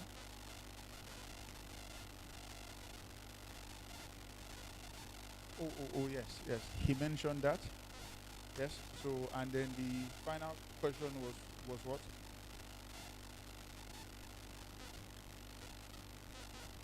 Oh, yeah. So he has two different companies. One is just on tech, and now he wants the other one to be on training. Truth is, he can start to train as a side service. So it's true that he did not register it and say, oh, it's a training company, but it's a tech company, and he can say, oh, this is one of our new services. We also help people to train on the same technology that we do business with. Because you are starting small now, so it's important that you don't have one company for this, one company for this, when it's all in the same space. I hope that helped him. Do we have any other question? Yes, we do. If I remember correctly, Ajoke, it just says green here. Can you please unmute and ask your question? Ajoke. Or just green. Okay, let's move to the next one. Then we'll take one or two questions here. And seems like they're not available. Okay. Hajara Debbie Mohammed, can you unmute and ask your question, please? Is the person available? Seems no. Okay, finally there is Junaidu Usman. Usman asked a question yesterday, right? I think it was. He was the one who did not have network. Okay. I hope today is different. Are you available, Junaidu Usman, to ask your question? Seems like none of them are available. Okay, so let's take questions here, then we'll wrap up. Faithful, please. Who did we give the microphone to? Okay, so let's just pass that. Good afternoon, all. Good afternoon, sir. First, I want to use this opportunity to thank the SA for this wonderful training so far. And one thing that give me courage to the training is every day she will be present in the training. That's amazing, Abi. No. Should we not give her a special clap? Okay. No, executive clap. 1, 2, Ma. I want to clap for you. 1, 2, ready, go. No, I did not teach you that now. 1, 2, ready, go.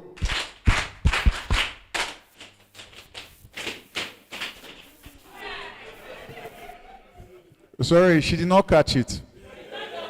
No. We'll do it again. 1, 2, ready, go.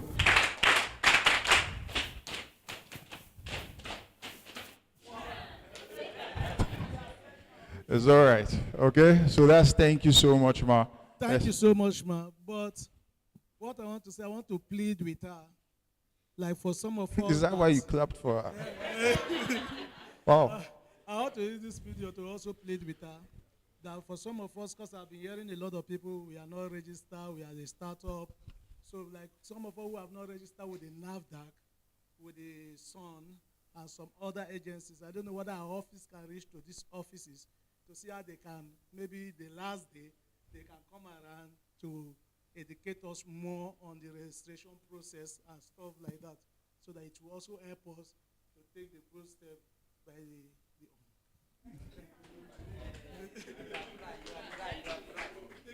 It's amazing that you asked that because I spoke with the DG of CAC, so we're planning on that already.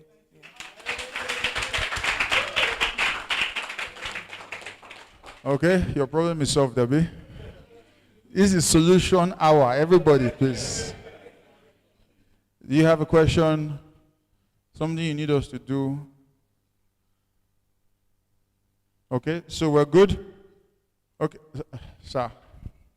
I've asked before. Okay, so shoot. Use the mic, please. Okay. Please, when we undergo this kind of training, I don't know whether there will be any evidence that we undergone this kind of a training in form of a certificate or anything, please. Okay, well, first, you understand. The first evidence of the training is that you know something now. You understand that? So don't say the first, don't say any evidence. I mean, he said that, wait, I'm coming. He said when we spoke about organizing structurally in your business yesterday, that automatically his business is open right now, even though he is here. And before that, the whole of last week, he had to close. But after we spoke about how to organize yesterday, his business will now be open till the end. That's the first certificate. That now his business is making money while he's still here. But yes, are we going to give you certificates after this?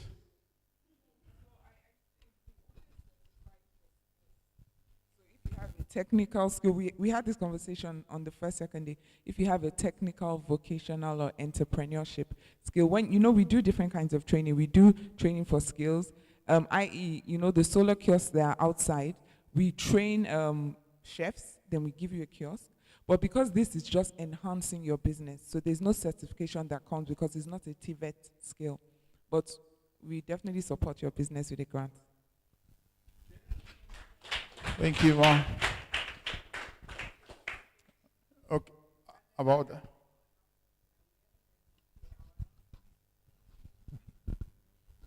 All right, so we were just sitting down having a conversation. So we'll also be giving a gift to, a cash gift to either the best performing student, which will not be on your business plan, but maybe the person that comes early every day, somebody that did not miss any class, or somebody that is just very active. So we just want to participation. We just want to encourage you that we are watching everybody. So even if you're a winner with a business plan, there are some extra cash gifts that are going around.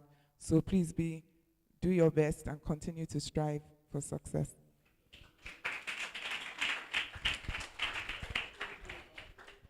So that's coming from him. Can we say thank you, sir? Okay, beautiful. About what he just said. Okay, so use the microphone, please. Okay.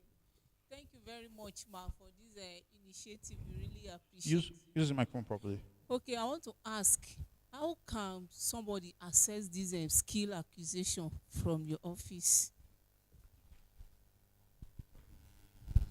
So we do different kinds of training. Like we're launching another training where we're going to 12 different states with 12 different skills. So we have registration, like even everybody that registered for this course, you filled a Google form, you're already on our database. So we'll be contacting you. But our doors are open. If you have any skill or training that you want to do, let us know. And then we'll definitely put you on the database, interview you, and if you qualify. So we'll be in 12 different states, and then we'll be starting in the next month or two. So once we interview and you're qualified, you can join. And if you have any interest, just tell us that you want to be trained in this skill. And if we're doing that training, then you can definitely be a beneficiary.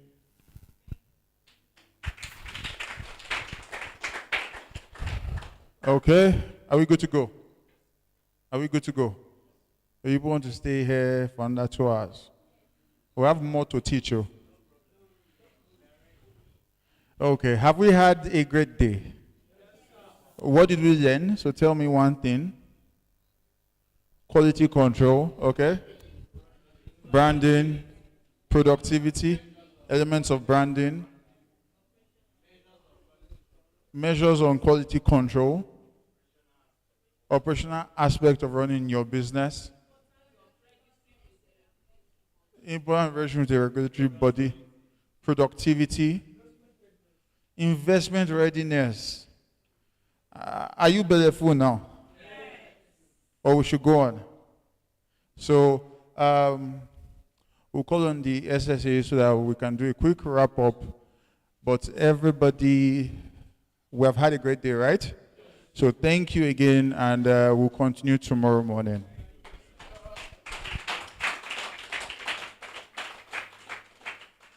Good afternoon, and once again, thank you very much for coming, both online and coming physically and participating online. We want to continue to encourage you to come every day.